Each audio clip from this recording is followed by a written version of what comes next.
When I walked into the courtroom, my daughter giggled, and my son-in-law shook his head in mock pity. The bailiff looked at my worn-out jacket and almost guided me to the public seating area instead of the defendant table. But then the judge entered. Judge Vance paused mid-step. His face went pale, and his hands started shaking as he whispered, "My God, is that really him?" Everyone turned and stared. The silence was heavy enough to crush a man. Nobody in that room had a clue who I really was until that day. They thought they were evicting a senile old man who used to fix trains. They did not know they were standing in front of the silent owner of the very ground their courthouse was built on. My name is Eldridge Hayes. I am 68 years old. To the world and to my own ungrateful family, I am just a retired maintenance worker, living on a pension that barely covers my heart medication. I wear work boots that have seen 3 decades of mud, and I drive a truck that sounds like a dying thunderstorm.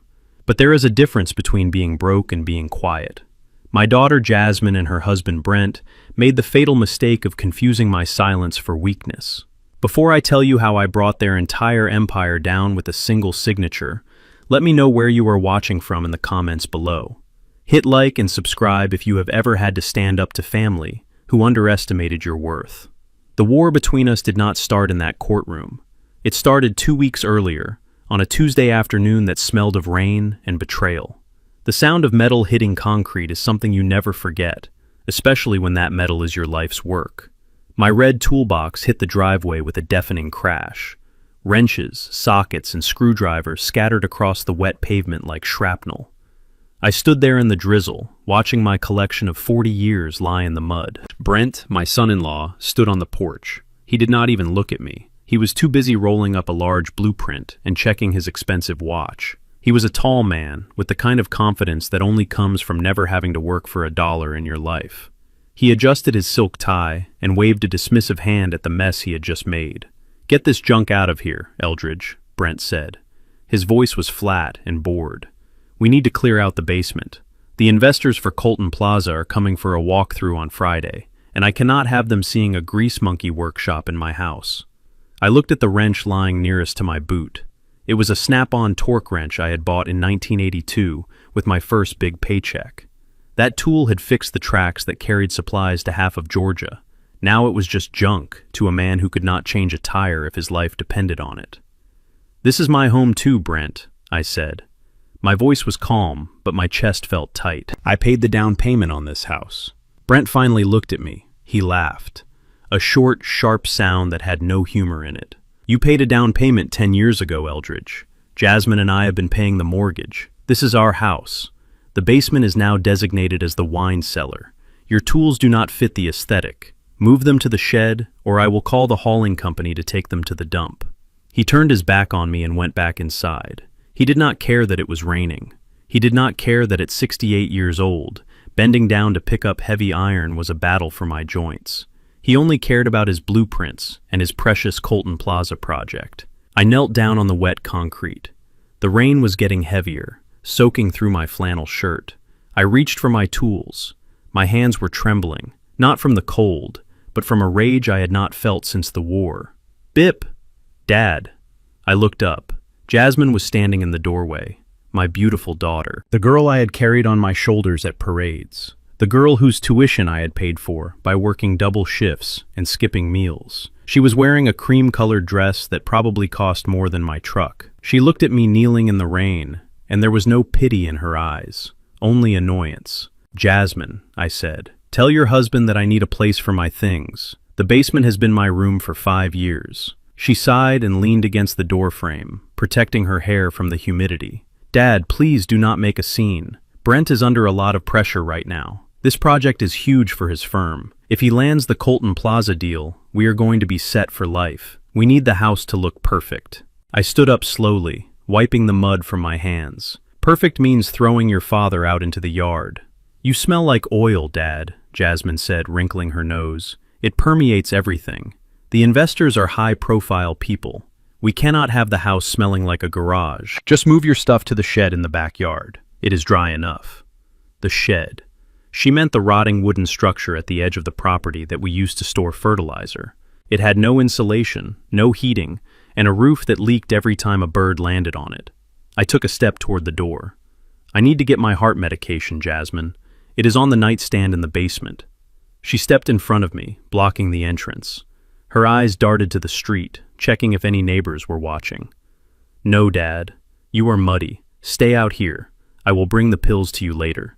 Just go to the shed and get settled. We have the cleaning crew coming in 20 minutes. I looked at her. Really looked at her. I searched for the little girl who used to cry when she scraped her knee, waiting for me to kiss it better. She was gone. In her place was a woman who saw me as a stain on her perfect life. "I am your father," I whispered. "And I am trying to build a future," Jasmine snapped. "Go to the shed, Dad, please." She closed the heavy oak door in my face. The click of the deadbolt sliding into place sounded like a gunshot. I was alone in the rain. I spent the next hour dragging my heavy toolbox across the muddy lawn to the shed. My breath came in short, painful gasps. My left arm was tingling, a warning sign I knew too well from my doctor, but I ignored it. I had work to do. The shed was worse than I remembered. The air inside was stale and smelled of mold and dead mice. The single window was cracked, and the wind whistled through the gaps in the wooden planks. There was an old cot in the corner, covered in a dusty tarp. This was it. This was where they wanted me. Out of sight, out of mind. I sat down on the edge of the cot, shivering as the dampness seeped into my bones. I wiped the rain from my face. I wanted to cry, but tears were a luxury I could not afford.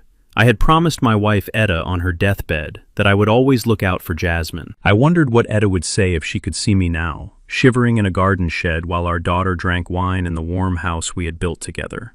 Suddenly I heard a voice. It was Brent. He was standing on the back patio under the awning, talking loudly on his phone. He did not know I was just 20 feet away, sitting in the dark shed with the door cracked open. "I am telling you it is a disaster," Brent shouted into the phone. "We have acquired every parcel for the plaza except one. Lot number 7, the corner lot, the one right in the middle of where the main entrance is supposed to go." I froze. I stopped shivering. I sat very still. I know, Brent continued pacing back and forth. "The city records say it is owned by some shell company called HE Holdings. Nobody knows who is behind it. My lawyers have sent letters and offers, but they all bounce back. If we do not get Lot 7, the whole project falls apart. We have borrowed $3 million against this house, and the firm based on the projection that the plaza goes through." He kicked a patio chair in frustration. "Find the owner. I do not care what it costs. Find out who owns HE Holdings and offer them whatever they want. Or find some dirt on them so we can force a sale. Just get it done." He hung up and stormed back inside, slamming the sliding glass door. I sat in the darkness, and for the first time that day I smiled. Brent was an architect. He was smart. He was ambitious. But he was arrogant. He never bothered to ask me what I did with the money I made from selling my patent to the railway company back in '95. He never asked me why I spent my weekends driving around the city, looking at dilapidated neighborhoods. He never asked what my middle name was. My middle name is Eldridge. My first name is Harrison. HE Holdings. Harrison Eldridge Holdings. I reached down to my muddy toolbox. It looked like a piece of junk, dented, scratched, and covered in grease. Just like me. I opened the main compartment and moved the heavy wrenches aside. My fingers found the false bottom I had welded in there 20 years ago. I pried it open. Inside, wrapped in waterproof plastic and protected from the world, were the original deeds. I pulled out the document on top. It was yellowed with age, but the stamp from the city clerk was clear. Deed of ownership. Lot 7. Downtown District. Owner. HE Holdings. I held the paper in my trembling hands. Brent needed this piece of paper to save his career. He needed this piece of paper to pay off the debts that were secretly drowning him. He was willing to destroy his family to build his plaza. He had just thrown the owner of Lot 7 out into the rain. I looked at the document, and then I looked at the house where the lights were warm and inviting. I could hear music starting to play. The investors were arriving early. They wanted a show. They wanted to see success. They wanted to see a perfect family. I tucked the deed into the inside pocket of my wet jacket right next to my heart. "You want the land, Brent?" I whispered to the cold air. "You are going to have to crawl through the mud to get it." My chest tightened again, but this time it was not from pain. It was from anticipation. I stood up and walked to the cracked window, watching the guests arrive in their luxury cars. I saw Jasmine greeting them, laughing her fake laugh, holding a glass of champagne. Tomorrow they were planning to take me to court to declare me incompetent. They wanted to put me in a home so they could take control of my pension and sell this house without my interference. I knew their plan. I had heard them whispering. But they had forgotten the first rule of construction. Before you tear something down, you better make sure you know what is holding it up. I sat back down on the cot and waited for the morning. The rain drummed against the roof like a war drum. Let them have their party. My party would begin in the courtroom. And unlike them, I did not need champagne to celebrate. I just needed the truth. The night was long and cold, but I did not sleep. I spent every hour planning every word I would say to the judge. I rehearsed the moment their faces would crumble.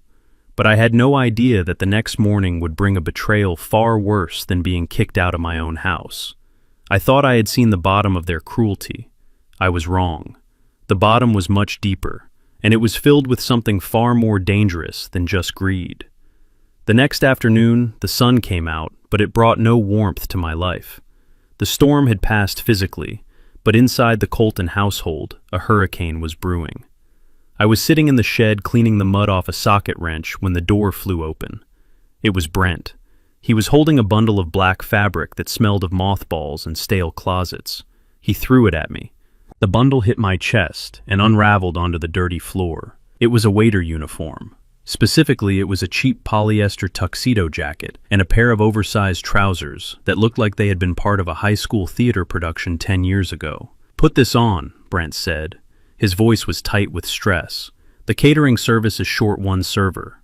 I am not paying you to sit in a shed and rot while I host the most important night of my career. You are going to earn your keep." I picked up the jacket. It was stiff and scratchy. I looked at Brent. "You want me to serve drinks?" "I want you to be useful," Brent snapped, "and shave that beard. You look like a homeless person. I told the guests you were a charity case we took in, a distant relative who fell on hard times. Do not speak to anyone unless they order a drink. Do not make eye contact. And for God's sake, try to stand up straight." He turned and left, leaving the door swinging in the wind.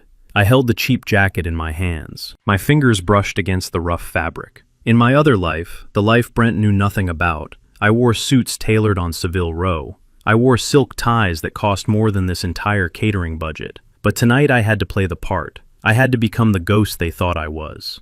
I put on the uniform. The pants were too long, bunching around my heavy work boots, because I refused to wear the cheap plastic shoes Brent had tossed in the pile. The jacket was tight around my shoulders, a reminder that even at 68, I still had the build of a man who worked with steel. I looked at myself in the cracked mirror of the shed. A clown, that is what I looked like. But clowns have a way of surprising people.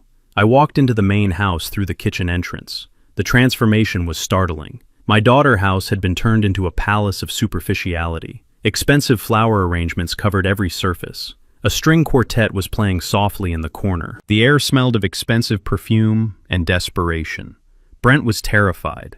I could see it in the way he adjusted his cufflinks every 10 seconds. He needed money. He needed investors, and he needed this night to be perfect. I grabbed a silver tray of champagne flutes. My hands were steady. I walked out into the crowd. The room was filled with the elite of Atlanta, or at least the people who thought they were the elite. I moved through them like a shadow, offering drinks and taking empty glasses. Nobody looked at me. To them I was just furniture. I was a prop in the background of their important lives. Then I saw him. Standing near the fireplace, laughing loudly at his own joke, was Charles Whitmore. My heart skipped a beat. Charles Whitmore, the man who had tried to execute a hostile takeover of my logistics company in the 90s. The man who had cut corners on safety regulations to save a few pennies. The man I had crushed in a boardroom battle that is still studied in business schools. Charles looked older now, his hair thinning and his waistline expanding, but the arrogance was exactly the same. He was the lead investor Brent was trying to woo. I walked toward him. My tray was heavy, but my steps were light. I stopped right in front of him. "Champagne, sir?" I asked, keeping my head lowered. Charles did not even glance at my face. He just reached out a fleshy hand and took a glass. He was in the middle of a story, so I told him, "Look, if you want the zoning permit, you have to grease the right wheels." He laughed, and the men around him laughed with him. I stood there, holding the tray, listening to him brag about deals that I knew were built on lies.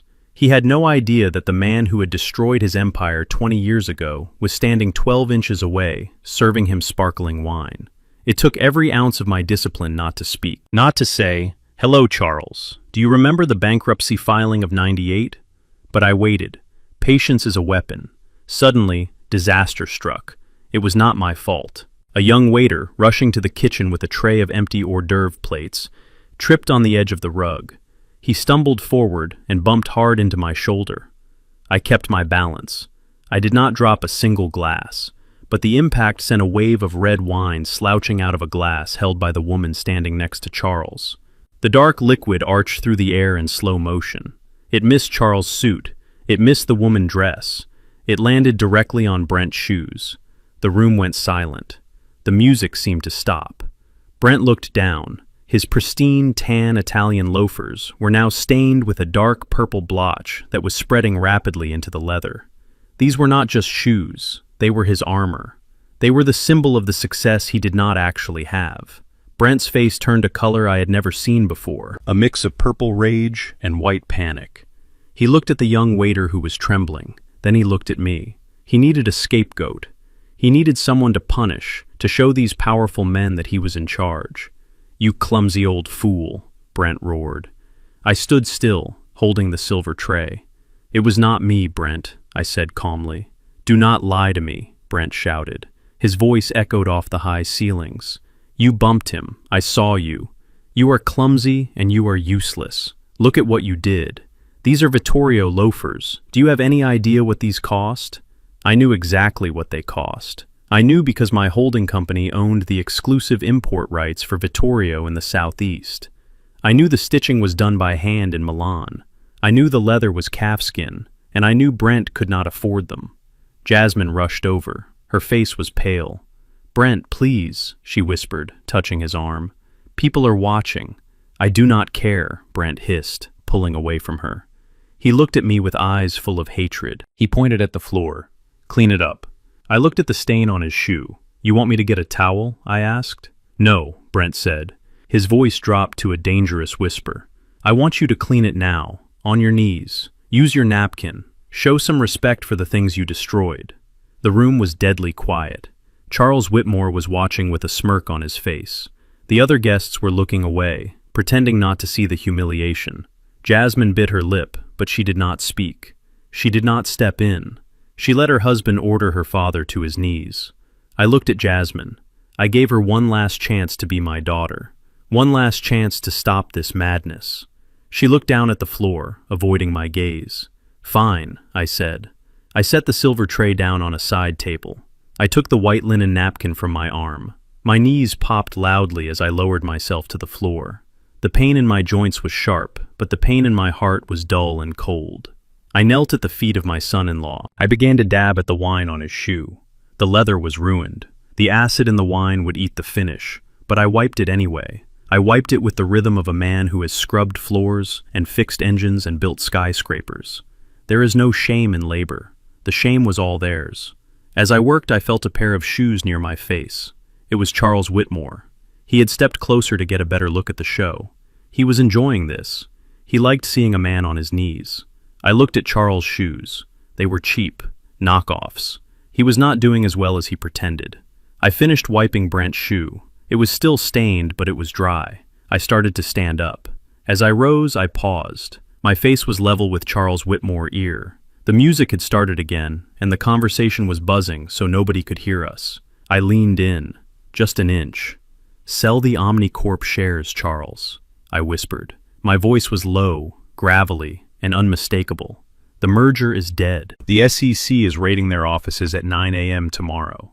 I pulled back. Charles Whitmore froze. His glass stopped halfway to his mouth. His eyes went wide. He turned to look at me, but I was already turning away. He knew that voice. He knew that tone. It was the voice that had haunted his nightmares 2 decades ago. But it was impossible. The man who owned that voice was a titan, not a waiter in an ill-fitting suit. "Who did you say that was, Charles?" asked Brent, his voice shaking slightly. "Just my father-in-law," Brent said, smoothing his jacket, unaware that he had just lost his biggest investor. "He is senile. Ignore him."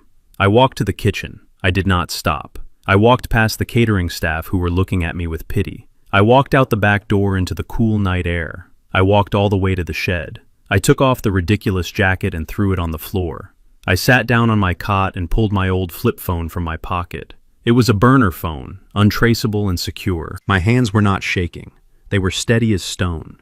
I dialed a number that I had not called in 5 years. It rang twice.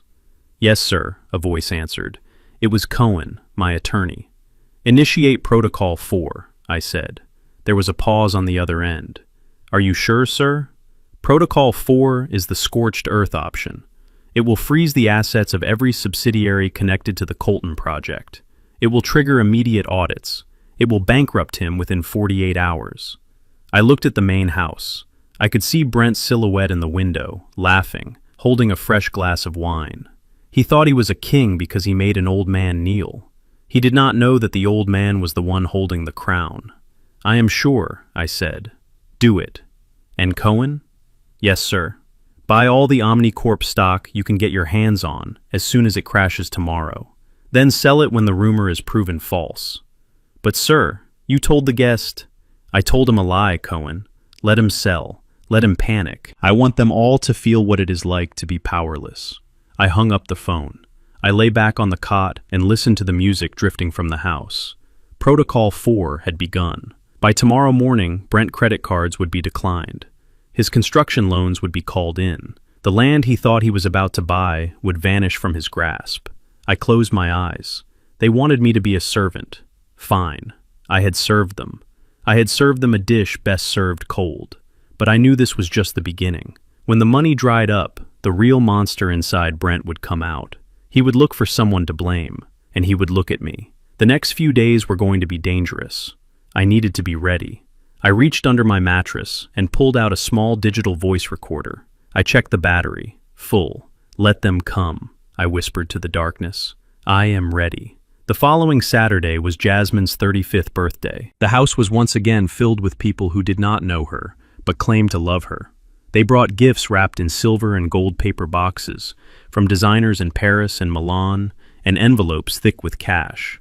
I stood in the corner of the living room holding my gift. It was small. I had wrapped it in the sports section of yesterday's newspaper, because Brent had hidden the Scotch tape and the fancy wrapping paper. To the guests, I looked like a confused old man holding a piece of trash. I waited until the cake had been cut and the champagne had been poured. Jasmine sat on the velvet sofa, surrounded by her friends, opening gifts with theatrical gasps of delight. "Oh, Brent, look at this Hermes scarf," she squealed. "It is perfect." I stepped forward. The room went quiet. The guests parted like the Red Sea, not out of respect, but out of discomfort. They did not want to be near the man in the faded flannel shirt. "Happy birthday, princess," I said softly, using the nickname I had given her when she was 3 years old. I held out the small package. Jasmine looked at the newspaper wrapping with disgust. Her friends covered their mouths to hide their giggles. She took the package, holding it with 2 fingers as if it were contaminated. "What is this, Dad?" she asked, her voice dripping with embarrassment. "Did you wrap this in garbage?" "It is what I have," I said. "Open it." She tore the paper off aggressively. Inside was a small blue bank book. It was old, with a worn leather cover. It looked like something from a different century. She flipped it open.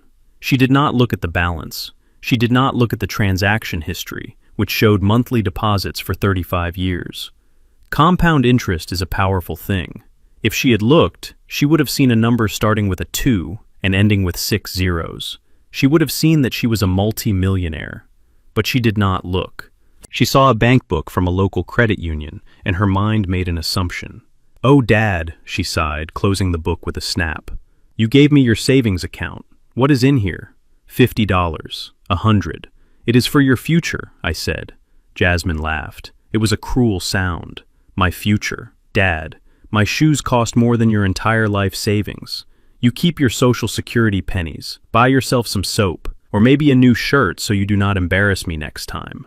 She tossed the book over her shoulder. It flew through the air and landed in the large metal trash bin in the corner of the room, nestled between dirty paper plates and half-eaten shrimp tails. I watched it land. $2 million. Gone. Just like that. I did not move to retrieve it. I did not scream. I just nodded. "Okay, Jasmine," I said. "I hope you enjoy your shoes." I turned and walked out the back door, leaving the party behind. The sound of their laughter followed me into the yard. They thought they had witnessed a pathetic moment. They did not know they had just thrown away their only lifeline. I needed air. I needed to be away from the toxicity. I walked toward the edge of the property near the woods, intending to take a long walk. But as I passed the shed, I heard a noise. Someone was inside my sanctuary. I crept closer, moving silently through the tall grass. The door was open. Through the gap I saw Brent. He was in a frenzy. He had pulled my heavy metal shelves away from the wall and was dumping boxes onto the floor. "Where is it?" he muttered to himself, kicking a box of old spark plugs. "Where is the connection?" He was looking for leverage. He was looking for dirt on the owner of Lot 7. He had become obsessed. He believed that if he dug deep enough, he would find a weakness in the mystery investor who was blocking his project. He grabbed a stack of papers from my workbench. These were not trash. They were copies of my property deeds, which I kept for reference. He held up the deed for the commercial complex on Peachtree Street. Then he held up the deed for the warehouse district. He looked at them and snorted. He laughed out loud. "Unbelievable," he said, shaking his head. "The old man is not just poor, he is delusional. He thought they were fake. He thought I was a senile hoarder collecting clippings and printing out fake deeds to pretend I was important. It never crossed his mind that the dirty man living in his shed actually owned half the city. His arrogance was a blinder so thick he could not see the sun. "This is all garbage," Brent yelled. He ripped the deed for the Peachtree complex in half. Then he ripped it again. He grabbed a handful of stock certificates, copies I had made for my records, and crumpled them into balls, throwing them against the wall. "Just a crazy old man collecting trash," he spat. "I am going to have this whole shed bulldozed next week." He continued to tear through my life. He overturned my jar of screws. He smashed my old radio, the one I listened to baseball games on. He was not just searching, he was punishing. He was taking out his frustration on my belongings because he could not find the man he was actually fighting. I stood outside the window, watching him destroy the evidence of his own salvation. If he had stopped for 1 second, if he had read the dates, if he had checked the notary stamps, he would have realized that he was holding the keys to his kingdom, but he was too busy destroying them. He finished his tantrum, breathing heavily. He kicked a pile of shredded paper one last time and stormed out of the shed, marching back toward the party to drink more champagne and lie to his investors. I waited until he was gone. Then I walked into the shed. It was a disaster zone. My tools were scattered. My papers were confetti. The smell of dust and violence hung in the air. I walked over to the pile of torn deeds. I picked up a fragment of the Lot 7 document. It was just a copy. The originals were safe in a bank vault downtown. But the symbolism was powerful. Most men would be furious. Most men would run into the house screaming, "Look what you did, you idiot! Look at what I own!" But I was not most men. I felt a strange sense of calm wash over me. I picked up the torn paper and smoothed it out on the workbench. I looked at the jagged tear that ran right through my name. "They are not just cruel," I whispered to myself. "They are stupid." Cruelty I could handle. I had dealt with cruel men in the army. I had dealt with cruel men in the boardroom. But stupidity combined with arrogance, that was a fatal disease, and my family was terminally ill. I realized then that I did not need to fight them. I did not need to scream or shout. I just needed to let them be exactly who they were. They were their own executioners. I began to clean up the mess. I picked up the screws one by one. I swept the paper scraps into a pile. I did not throw them away. I placed the torn pieces of the deeds into a clear plastic bag. I would keep them. I would tape them back together, and when the time came, I would show them this bag. I would show them exactly what they had torn up. I sat down on my cot amidst the ruins of my workshop. The party music was still thumping from the main house. Jasmine was probably dancing. Brent was probably boasting. Let them dance, I thought. Let them boast. I reached into my pocket and pulled out my phone. I had a text message from Judge Vance. It was short. I reviewed the docket. "Your hearing is set for Friday. I will be presiding. Do not worry, old friend." I closed the phone. Friday, 3 days away. They wanted to declare me incompetent. They wanted to prove I was mentally unfit. I looked at the bag of torn papers. I looked at the empty space where my bank book should be. I laid down on the cot and closed my eyes. For the first time in weeks, I slept soundly, because now I knew I had already won. The only question left was how much it was going to hurt them when they found out. 2 days before the hearing, the plumbing in the main house backed up. A pipe had burst under the master bedroom floorboards, likely due to the cheap renovations Brent had authorized a year ago. Instead of calling a professional plumber, which would cost money they did not have, Brent banged on the shed door at 6 in the morning. He told me to earn my keep. He told me to crawl under the house and fix the mess. I did not argue. I put on my coveralls and grabbed my wrench. I squeezed myself into the narrow crawl space beneath the foundation. It was dark, damp, and smelled of wet earth and copper. Spiders scurried away from the beam of my headlamp. I dragged my body over the rough dirt until I found the leak directly under the living room. As I clamped the pipe, I heard footsteps above me. The floorboards were thin old pine, covered by expensive rugs, but sound travels strangely in old houses. I could hear everything. It was Brent and Jasmine. And there was a third voice, a man, smooth, professional, and cold. "Are you sure this will work?" Brent asked. His voice was muffled but audible. "If the judge asks for a second opinion, we are screwed. The old man is stubborn, but he is not technically crazy. That is why we need to be proactive," the stranger replied. I recognized the voice. It was their lawyer, a man who specialized in estate law, but had a reputation for dirty tactics.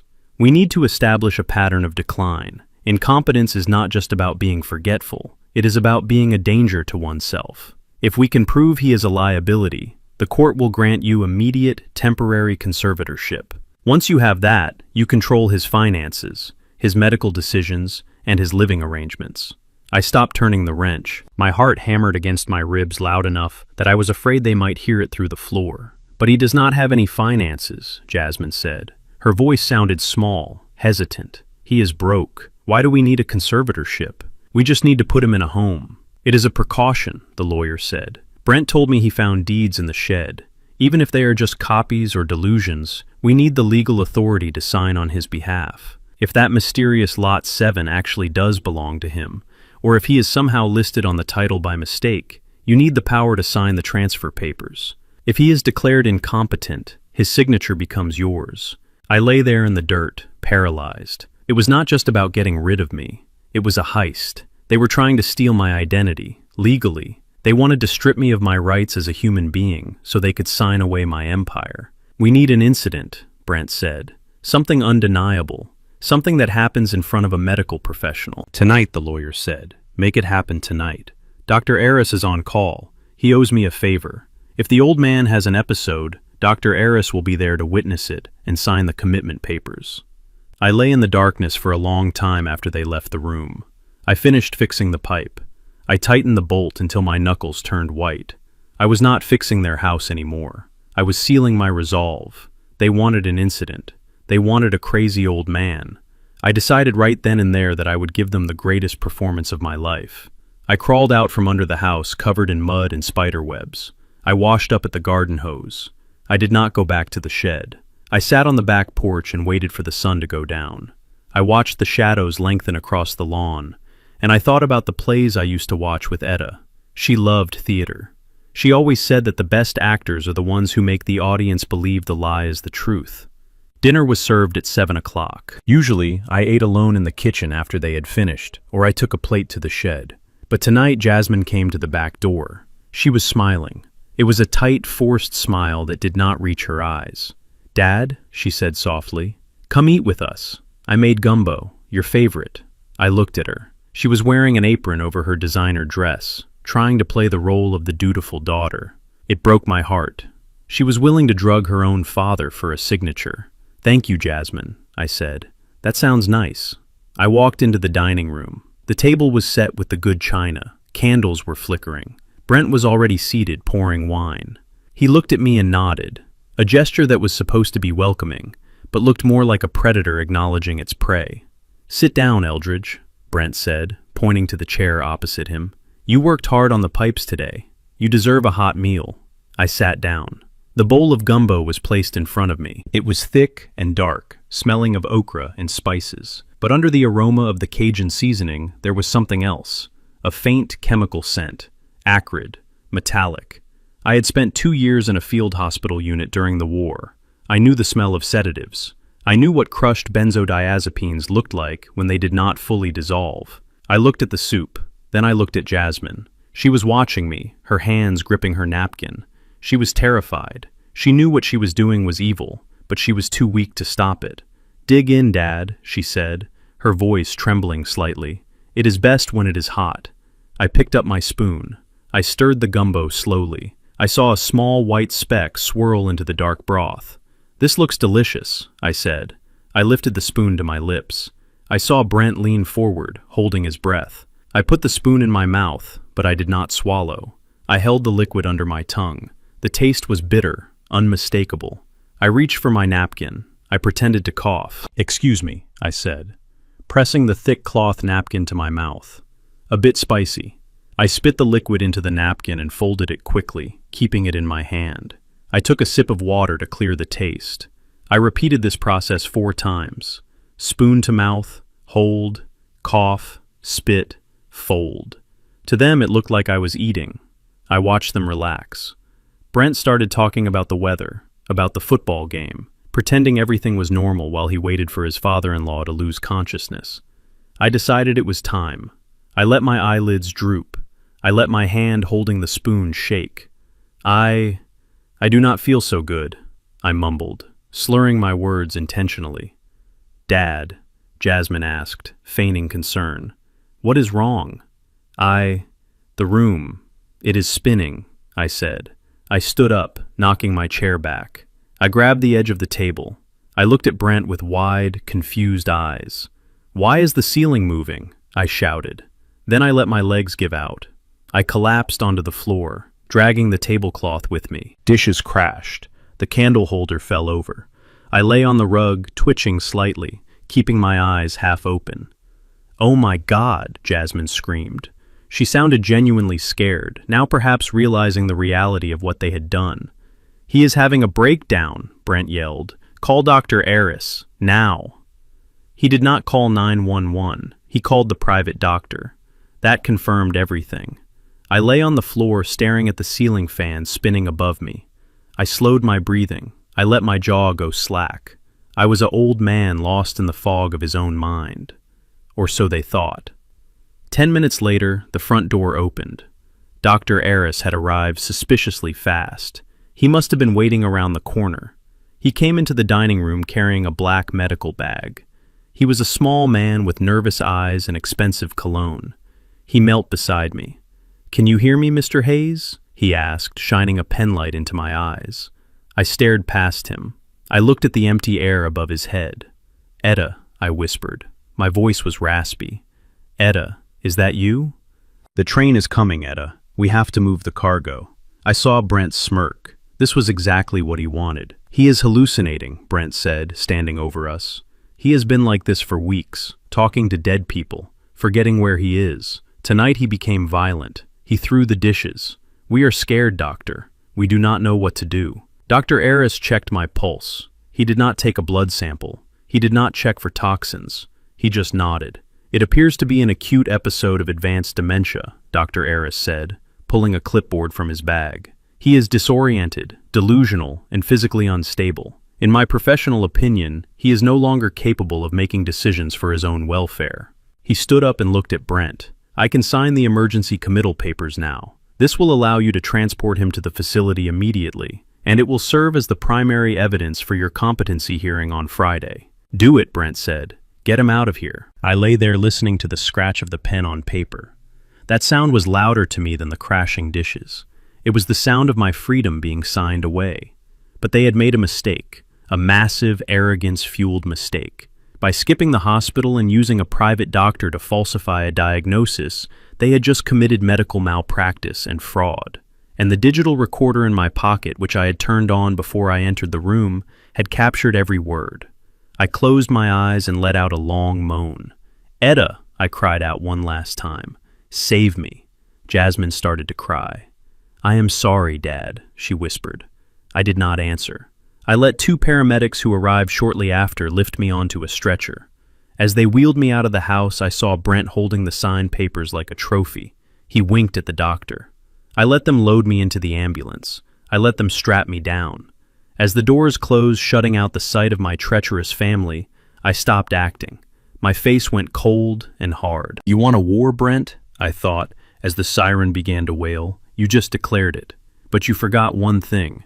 You do not send a soldier to a prison. You send him to a barracks to regroup." The ambulance ride was the first quiet moment I had in days. I was going to a mental facility. Most men would be terrified. I was calculating. I had 48 hours until the hearing. I had a lawyer, I had a recording, and now I had proof that they were willing to kill me to get what they wanted. I looked at the paramedic. "Where are we going?" I asked, my voice clear and steady. The paramedic jumped. He looked at me surprised by my sudden clarity. "Oak Creek facility, sir. Just relax. The doctor said you are confused." "I am not confused, son," I said, staring at the metal ceiling of the ambulance.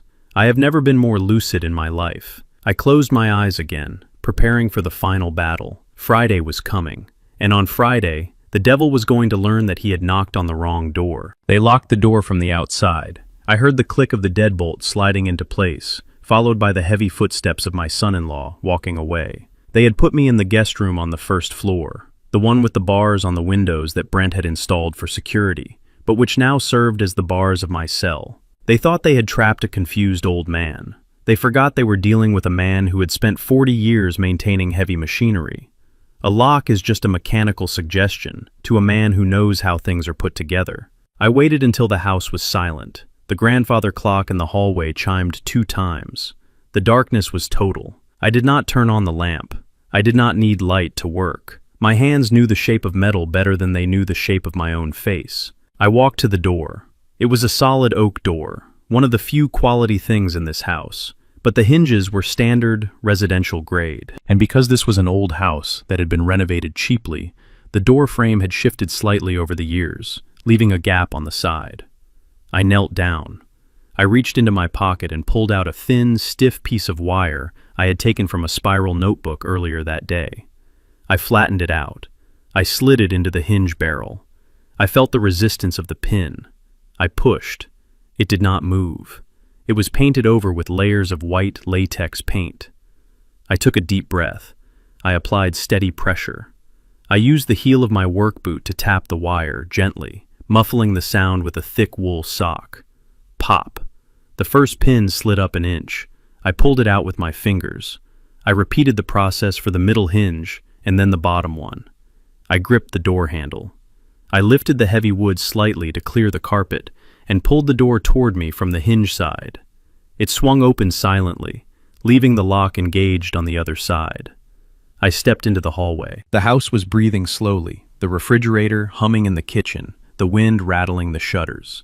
I was a ghost in my own home. I did not leave immediately. I walked to the living room. I saw the papers on the coffee table, the application for emergency guardianship, the medical report signed by Dr. Eris. They were all there, ready for the morning. I resisted the urge to tear them up. Destroying the evidence would only make them desperate. I needed them confident. I needed them to walk into that courtroom thinking they had already won. I slipped out the back door, using a spare key I had hidden under a loose brick in the patio 5 years ago. The night air was cold and sharp. It smelled of wet pine needles and impending rain. I walked through the backyard, keeping to the shadows, avoiding the motion sensor lights Brent had installed but never adjusted correctly. I walked 3 blocks to the corner of Elm and Main. There was an old phone booth there, a relic from a time before cell phones that the city had forgotten to remove. I stood there in the dark, shivering slightly in my thin flannel shirt. 2 minutes later, a pair of headlights swept across the pavement. A black Bentley rolled to a stop at the curb. The engine purred so quietly it was almost silent. The back door opened. I slid into the leather seat. The interior smelled of expensive cigars and old money. "Good evening, Mr. Hayes." The man sitting next to me was waiting. He was 70 years old, with silver hair and eyes that had seen every legal trick in the book. Samuel Cohen, my personal attorney for 30 years and one of the few men on earth who knew the truth about my portfolio. "Hello, Sam," I said, rubbing my hands together to warm them. "Thank you for coming." Cohen looked at me. He looked at my rough clothes, my tired face, and the dirt under my fingernails. He shook his head slowly. "You look terrible, Eldridge," he said bluntly. "How much longer are you going to let them do this to you?" I reached into my pocket and pulled out the digital voice recorder. I placed it on the center console between us. "This is the evidence," I said. "Dr. Eris falsifying a diagnosis, Brent and Jasmine conspiring to commit fraud. It is all there." Cohen picked up the recorder. He turned it over in his hands like it was a diamond. "This is enough," he said. "We can go to the police right now. We can have Brent arrested before breakfast. We can freeze his accounts and have Dr. Eris' license revoked by noon. Why wait? Why let them drag you into a courtroom and humiliate you?" I looked out the tinted window at the sleeping city. I saw the lights of the skyscrapers in the distance. Some of those lights were on in buildings I owned. "Because an arrest is too easy, Sam," I said. "If I stop them now, they will play the victim. They will say it was a misunderstanding. They will say they were just trying to help a sick old man. Jasmine will cry, and the world will forgive her." I turned back to Cohen.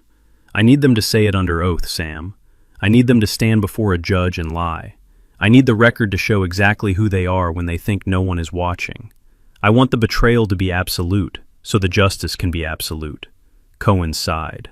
He opened a silver flask and poured a small amount of amber liquid into a cup. He handed it to me.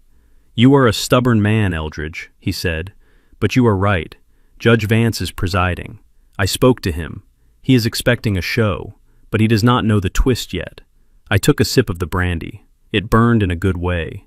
"Make sure the transfer documents are ready," I said. "When the gavel comes down, I want to be able to sign the Colton Plaza land over to the community trust immediately. I do not want Brent to own a single grain of sand by the time I walk out of that courthouse." "It is already done," Cohen said.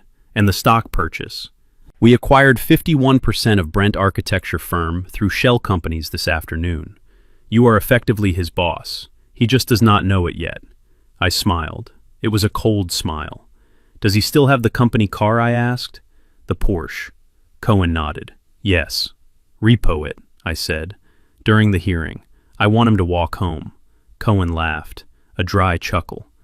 "You are enjoying this, aren't you?" "No, Sam," I said, and my voice dropped to a whisper. "I am not enjoying it. That woman is my daughter. This is the hardest thing I have ever had to do. But a surgeon has to cut to cure, and the rot runs deep." I handed the cup back to him. "I have to go back." Cohen looked alarmed. "Back? Are you insane? Stay at my hotel. We will walk into court together in the morning. If I am not in that room when they unlock the door, I am a fugitive," I said. "I am a senile old man who wandered off. That gives them credibility.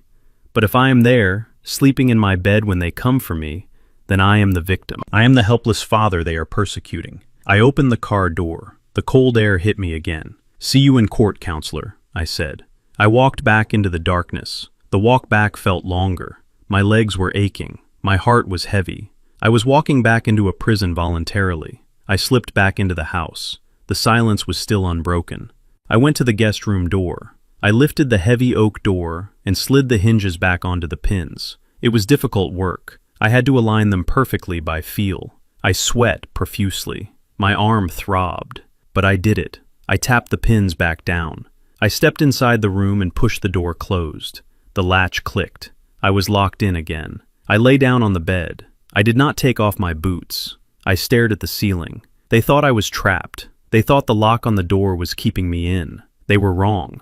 I was not a prisoner waiting for a verdict. I was a hunter, sitting in a blind waiting for the sun to rise. I was a spider sitting in the center of a web that they had spent years building for themselves. I closed my eyes and visualized the morning. I visualized the look on Brent's face. I visualized Jasmine tears. I visualized the end of their world. "Come on, Brent," I whispered to the empty room. "Come and get me." The sun began to creep through the bars of the window, painting stripes of light across the floor. I folded my hands over my chest and waited.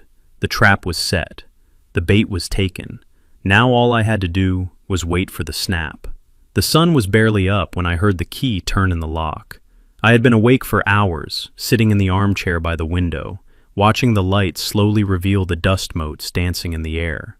I had reinstalled the door hinges perfectly during the night, so there was no sign that I had ever left the room.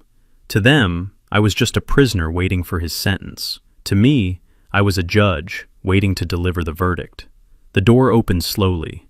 It was Jasmine. She was not wearing her usual designer armor. She was wearing a soft, oversized sweater and leggings, and her hair was pulled back in a messy bun.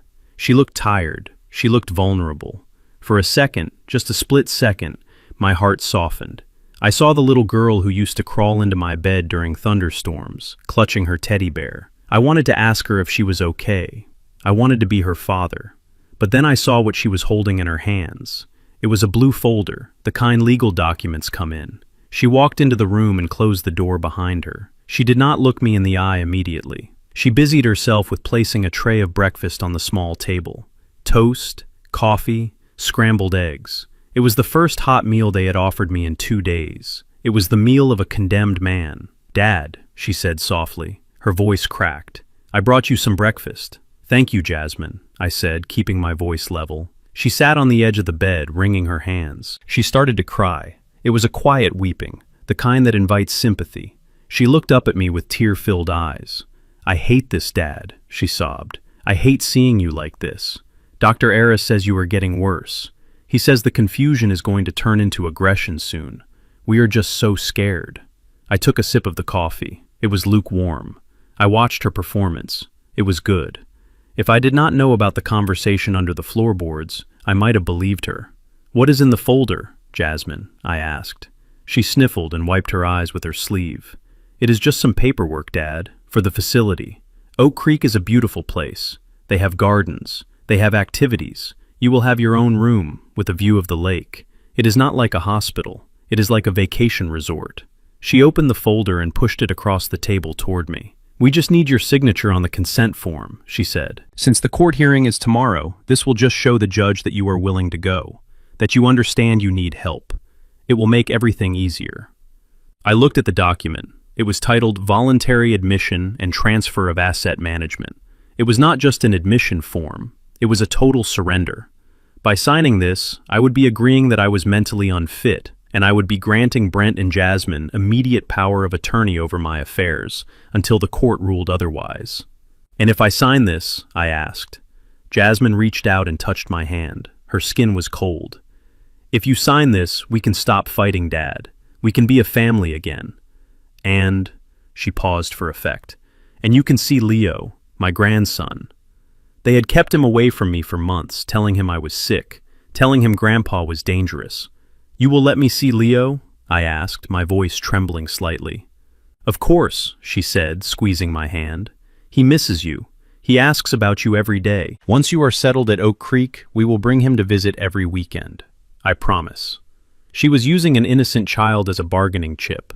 She was dangling my love for my grandson in front of me like a carrot on a stick to lure me into a trap. I pulled my hand away. I needed to know the truth. I needed to know if there was any part of my daughter left inside this stranger. I looked at the pen she had placed on top of the paper. It was a heavy, expensive fountain pen, one of Brent's. "I have a question, Jasmine," I said. She nodded eagerly, pushing the pen closer. "Anything, Dad." I looked straight into her eyes. I let the silence hang in the room for a long moment. I wanted her to feel the weight of it. "If I do not sign this," I said slowly, "if I refuse to go to this facility, if I say that I want to stay here in my own home, will you still take care of me?" Jasmine froze. The tears stopped instantly. The vulnerability vanished from her face like mist burning off in the morning sun. Her eyes hardened. She sat up straighter. "What kind of question is that?" she asked, sharply. "It is a simple question," I said. "I am your father. I raised you. I paid for your school. I walked you down the aisle. If I am sick, as you say I am, do you not have a duty to care for me? Or is your love conditional on this signature?" She stood up. The soft sweater suddenly looked like a costume she was ready to shed. She looked down at me with pure, unadulterated contempt. "Duty." She spat the word out. "You talk about duty. What about my duty to my husband, to my future? You are an anchor around our necks, Dad. You contribute nothing. You sit in that shed collecting junk while we struggle to pay the bills for this house that you claim is yours." She leaned over the table, her face inches from mine. "You want the truth?" she hissed. "Fine. No, I will not take care of you. I do not have an obligation to ruin my life nursing a useless old man who is too stubborn to die. If you do not sign that paper, we will go to court tomorrow, and we will destroy you. We will testify that you are violent. We will testify that you threaten Leo. We will have you locked up in a state ward where the nurses steal your food and the walls smell of urine. Is that what you want? I sat there stunned by the violence of her words. Useless, stubborn, dangerous. This was it. This was the moment the cord was cut. The daughter I loved was gone, consumed by greed and the poison of her husband's ambition. I felt a deep sorrow settle in my chest, but alongside it there was a cold steel resolve. I had given her a chance. I had given her an exit ramp. She had chosen to crash. Okay, I said softly. You win. Jasmine let out a breath she had been holding. Her face relaxed back into a mask of faux concern. It is for the best, Dad, she said, smoothing her hair. You will see. You will be happier there. I picked up the pen. It felt heavy in my hand. I looked at the signature line. Beneficiary's signature. I am right-handed. I have been right-handed my entire life. Jasmine knew this. She had watched me write birthday cards and sign permission slips for 18 years. But she was not watching me now. She was watching the paper. She was watching the prize. I shifted the pen to my left hand. My hand shook. It was not acting. It was genuinely difficult to hold the pen correctly. I put the nib to the paper. I wrote my name, Eldridge Hayes. The letters were jagged. The spacing was wrong. The slant was backwards. It looked nothing like my elegant, sweeping signature that was on file at the bank and on the original deeds. It looked like the scrawl of a man under extreme duress, or a man who was having a stroke, or a forgery. I finished the last letter and let the pen drop onto the table. There, I said. It is done. Jasmine snatched the paper before the ink was even dry. She stared at it. She did not look at the quality of the handwriting. She did not notice that it was practically illegible. She only saw that the line was filled. Thank you, she breathed. She was already moving toward the door, clutching the folder to her chest like it was a winning lottery ticket. I will go tell Brent, she said. We will pack your things. The car will be here in an hour. She did not say, I love you.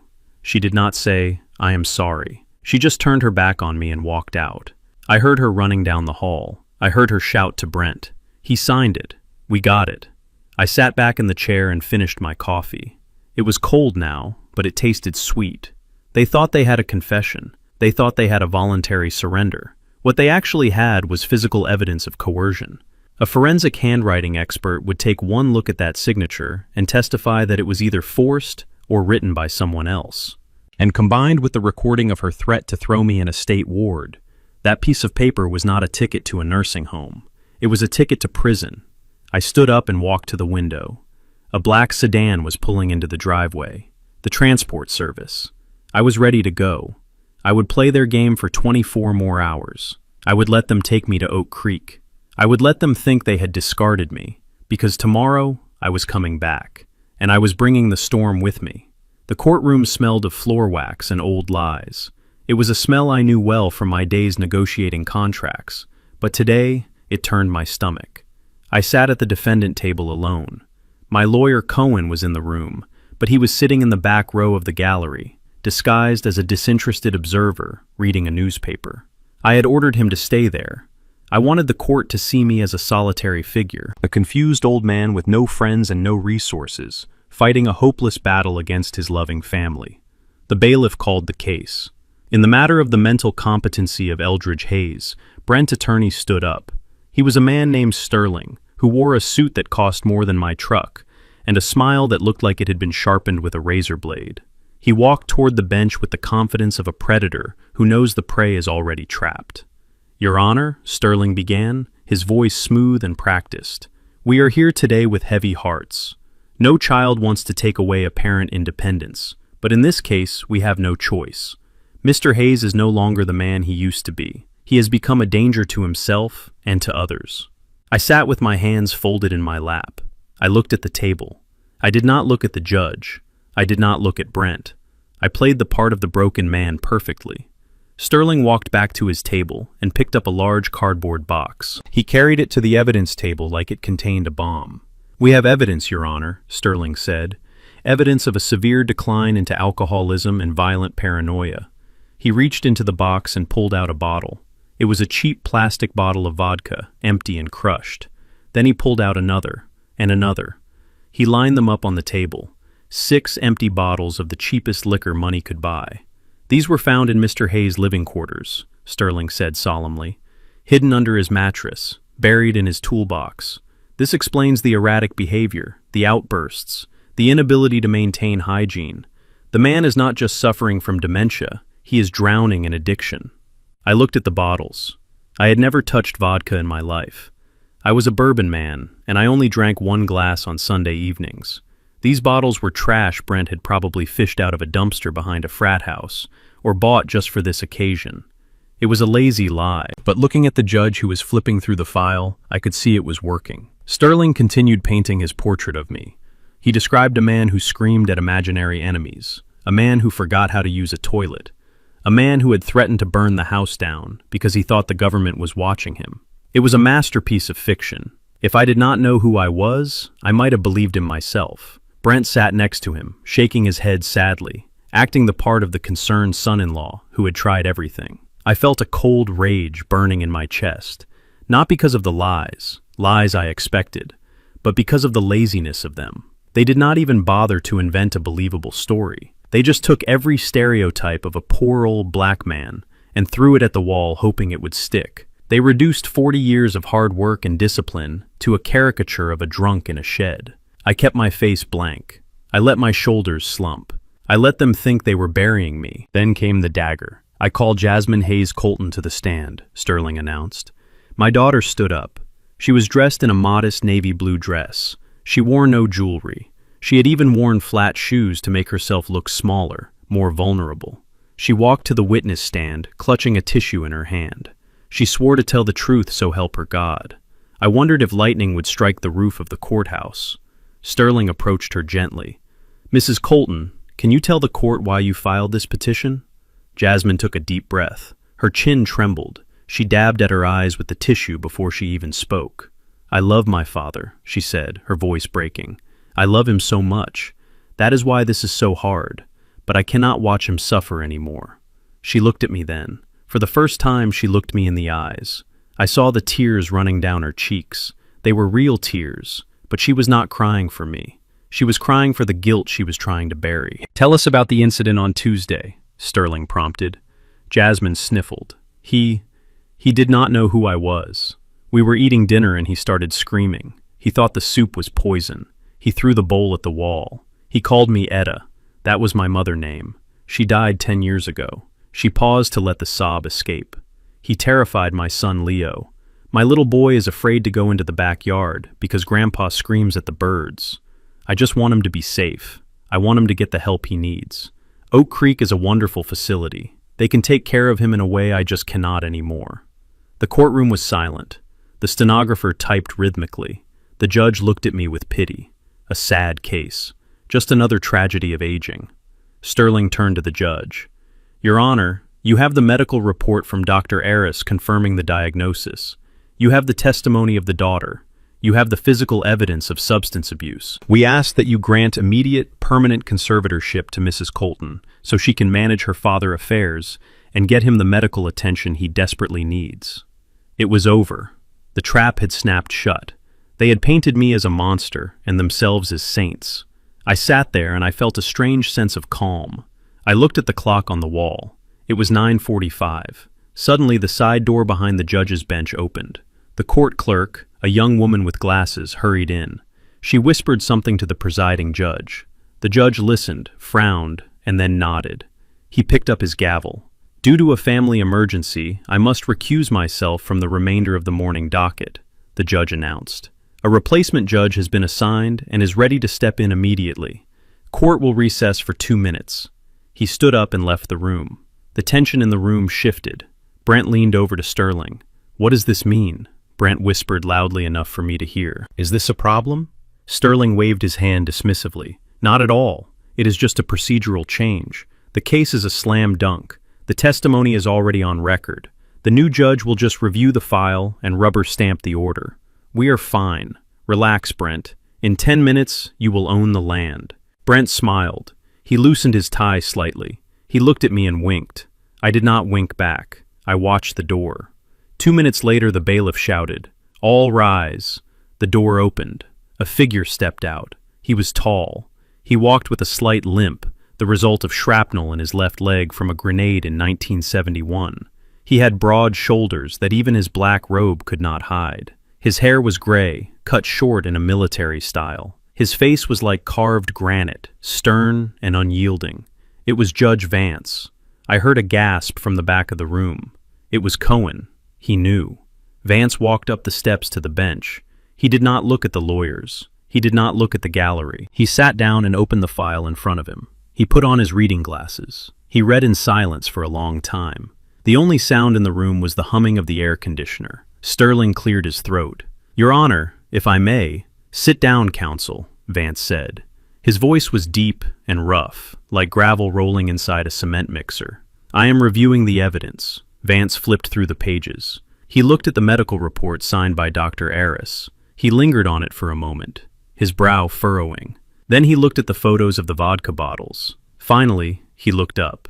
His eyes swept across the room. They passed over Sterling. They passed over Brent, who was now looking a little less confident. They passed over Jasmine, who was still clutching her tissue. Then they landed on me. I was sitting straight up now. My shoulders were back. I was not looking at the floor anymore. I was looking directly at him. Vance's eyes widened slightly, just a fraction. His hand, which was holding a pen, froze in midair. He paled, visible even under the dark courtroom lights. He leaned forward. He whispered something that the microphone barely caught. "My God." He took off his glasses. His hand was shaking. Is that really him?" Sterling stood up, confused. "Your Honor, is something wrong?" Vance ignored him. He was staring at me like he was seeing a ghost. 20 years ago, Judge Vance had been Private Vance, and I had been Sergeant Hayes. I had carried him 2 miles through a jungle with a bullet in my shoulder while he bled out from that leg wound. I had paid for his law school tuition anonymously when he came home broken and broke. I had followed his career from the shadows, ensuring he had the support he needed to become the man he was today. He had not seen me in decades. I had aged. I had grown a beard. I dressed like a pauper, but he knew the eyes. You never forget the eyes of the man who saved your life. Brent leaned toward his lawyer again. "Why is he looking at him like that?" Brent hissed. "I do not know," Sterling whispered back. "But do not worry. This judge has a reputation for being tough on addicts. He hates weakness. This works in our favor." I almost laughed. They thought Vance was looking at a weak addict. They did not know he was looking at his commanding officer. Vance slowly closed the file. He placed his hands flat on the desk. He took a deep breath, composing himself. "Mr. Hayes," Vance said. His voice was different now. It was respectful. It was gentle. "Would the defendant please stand?" I stood up. I did not need the table for support. I stood at attention. Brent snickered. "Look at him, Sterling," he whispered. "He thinks he is in the army. What a clown." Vance heard it. His eyes snapped to Brent. The look he gave my son-in-law could have stripped paint off a wall. "Silence in my courtroom," Vance roared. Brent shrank back in his seat. Vance turned back to me. "Sir," Vance said, using a term of address usually reserved for superior officers, not defendants. "Sir, do you wish to speak on your own behalf before I make a ruling?" I looked at Jasmine. She was staring at the judge, confused by his tone. "Yes, Your Honor," I said. My voice was clear. The raspy mumble of the senile old man was gone. "I would like to make a statement, and I would like to introduce my legal counsel." Sterling laughed. "Legal counsel, Your Honor. The man is indigent. He has no lawyer unless the state appointed one." I turned my head toward the back of the room. "Mr. Cohen," I said, "if you would be so kind." Samuel Cohen stood up from the back bench. He folded his newspaper. He picked up his leather briefcase. He walked down the center aisle, his shoes clicking rhythmically on the floor. He opened the gate and walked to my table. Sterling dropped his pen. Every lawyer in the state knew Samuel Cohen.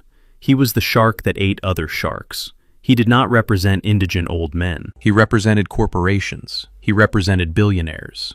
Cohen placed his briefcase on the table next to the empty vodka bottles. He looked at Sterling and smiled. "Good morning, Your Honor," Cohen said. "Samuel Cohen representing Mr. Eldridge Hayes.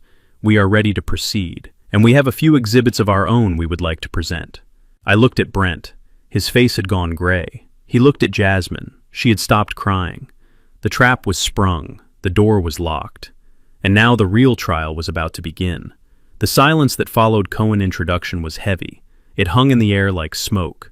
Sterling, the lawyer, looked at Cohen like a dog that had just realized it was barking at a wolf. But the real show was about to begin. It was my turn. I pushed my chair back. The legs scraped against the linoleum floor, a harsh sound that made Jasmine flinch. I did not use the table for support this time. I did not tremble. I stood up with a fluidity that belied my 68 years. I looked down at my clothes. The dirty canvas jacket, the stained flannel shirt, the costume of the defeated. It had served its purpose. It had hidden the man I was, so the parasites could reveal who they were. But now it was time to shed the skin. I reached for the top button of the canvas jacket. My fingers were steady. I undid it. Then the next, and the next. Brent snickered. "What is he doing now, Sterling?" he whispered loudly. "Is he stripping? This is ridiculous." I ignored him. I let the heavy, dirty jacket slide off my shoulders. It hit the floor with a thud. Underneath, I was wearing a charcoal gray suit. But not just any suit. It was a bespoke three-piece suit cut from Italian wool, tailored by a man in London who only accepts clients by referral.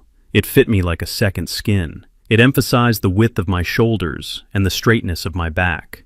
I adjusted my silk tie. It was a deep crimson red, the color of power. I reached into my pocket and pulled out a pair of gold-rimmed spectacles. I put them on. The transformation was instant and absolute. The hunched-over, mumbling old man was gone. In his place stood a titan of industry, a man who commanded boardrooms, a man who had built a fortune from dirt. I stood at parade rest, my feet shoulder-width apart, my hands clasped behind my back, my chin raised. It was the posture of a sergeant major, the posture of a man who gives orders, not one who takes them. I turned my head slowly to the left. I looked at the prosecution table. Jasmine was in the middle of a giggle, sharing a joke with her husband about my senility. The laugh died in her throat. It turned into a choking sound. Her eyes traveled up and down my figure. She looked at the cut of the suit. She looked at the polish on my shoes. She looked at the gold watch on my wrist, which I had slipped on while my back was turned. She did not recognize me. For a terrifying second, she looked at her own father and saw a stranger, a powerful, dangerous stranger. Brent was staring too, but he was staring at the suit. He was an architect. He knew design. He knew quality. He saw the hand stitching on the lapel. He saw the way the fabric draped. His brain was trying to process the impossible math. How could a man who lived in a shed afford a suit that cost more than Brent's car? His brow furrowed. He leaned forward, his mouth slightly open. The arrogance was leaking out of him, replaced by a creeping dread. But the most important reaction was not at the tables. It was on the bench. I turned my gaze forward. I looked directly at Judge Vance. He had dropped his pen. It rolled across the mahogany desk and fell to the floor with a small clatter. But he did not notice. He was gripping the edge of the bench so hard his knuckles were white. Vance was a man of stone. He was known for his lack of emotion. He had sentenced men to life in prison without blinking. But now, he looked like he had seen a ghost. He was staring at the lapel of my suit. Specifically, he was staring at the small pin I had attached there. It was a silver star with a red, white, and blue ribbon, the Silver Star Medal.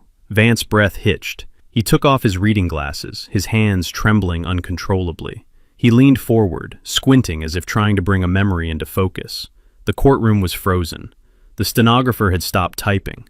The bailiff had his hand on his belt, unsure of what was happening. Vance's lips moved. At first, no sound came out. Then a whisper that carried more weight than a scream. My God. He pushed his chair back. He stood up.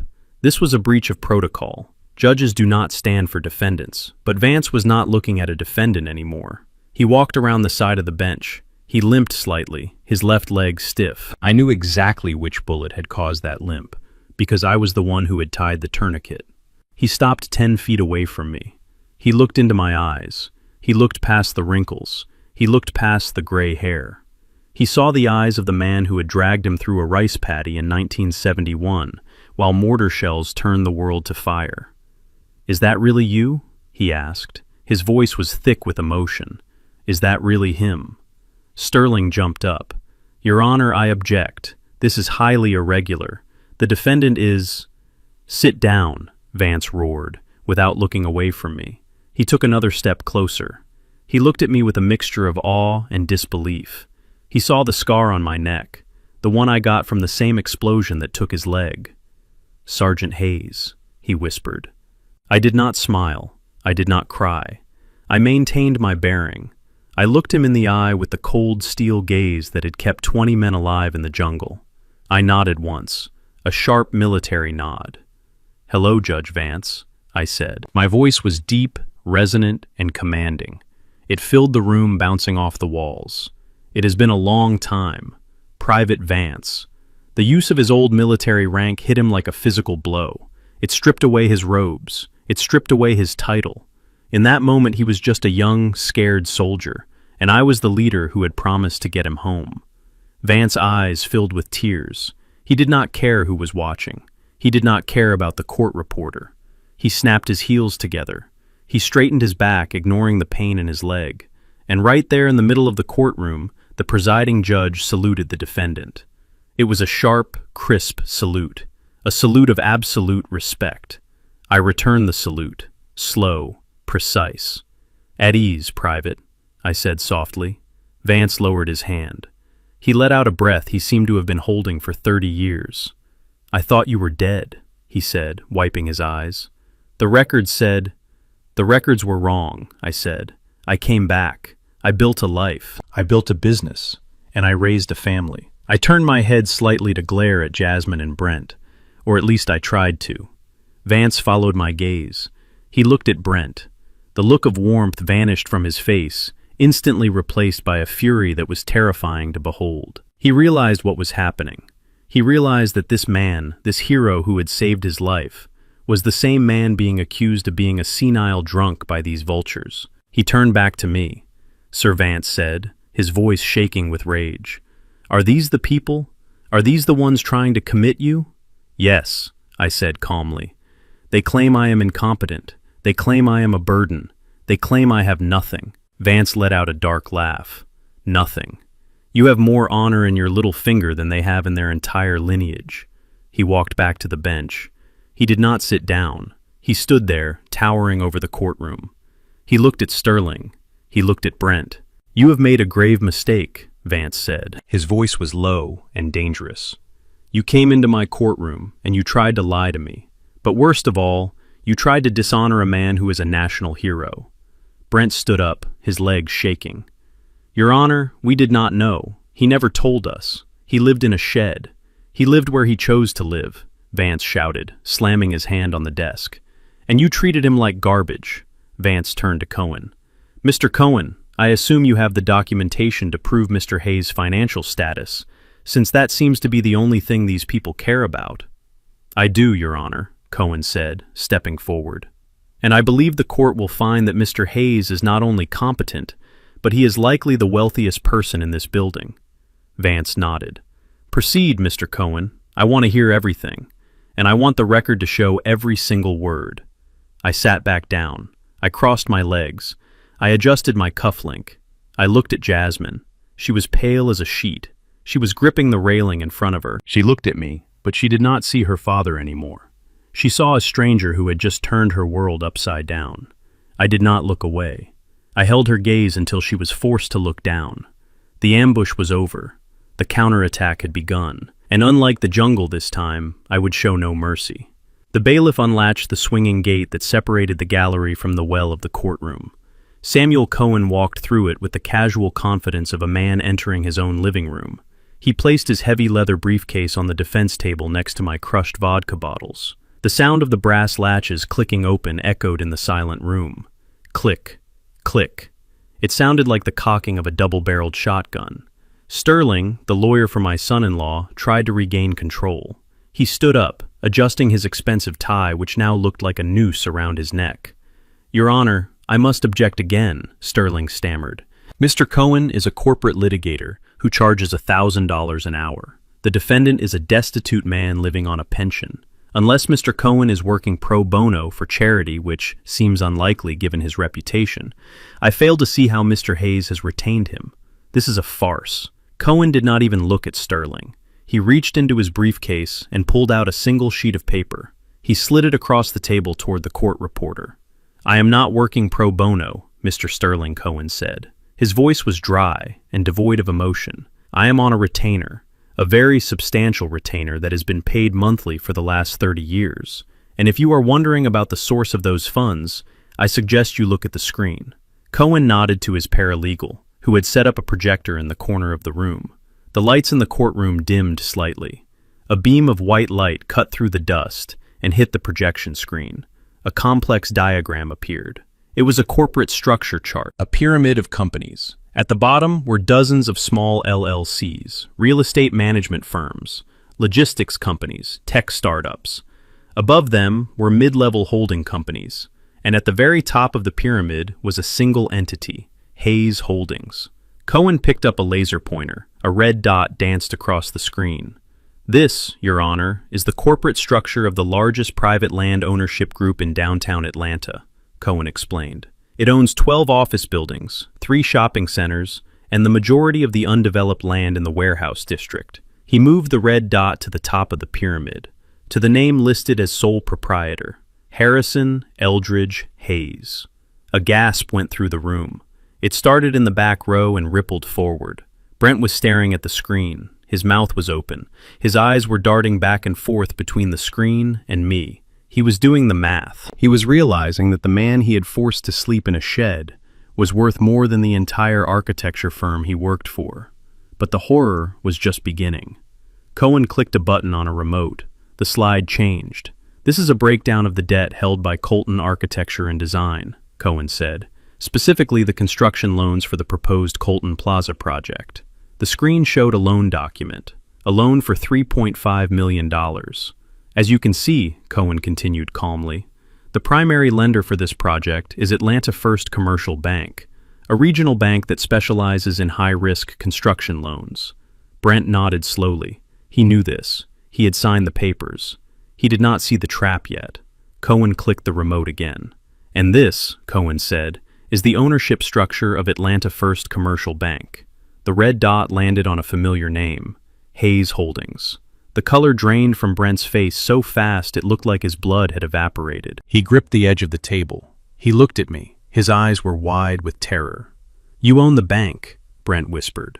I did not answer. I just stared at him. Cohen answered for me. "Mr. Hayes owns the holding company that owns the controlling interest in the bank," Cohen said, "which means Mr. Hayes effectively owns your debt. He owns your project. And because you used your personal residence as collateral for that loan, he effectively owns your house." Jasmine let out a small cry. She covered her mouth with her hand. She looked at the house keys sitting on the table in front of her. The keys she had denied me. The keys she had used to lock me out. They were not her keys anymore. They never had been. Sterling sank into his chair. He realized he was not fighting a guardianship case. He was fighting a hostile takeover, and he had brought a knife to a nuclear war. "But we are not here to discuss real estate," Cohen said, turning off the projector. "We are here to discuss the alleged incompetence of my client." Cohen walked back to the table. He picked up the blue folder that Jasmine had forced me to sign the day before. He held it up with 2 fingers, like it was a piece of contaminated waste. "The petitioners claim that Mr. Hayes voluntarily signed this document, admitting his need for institutional care," Cohen said.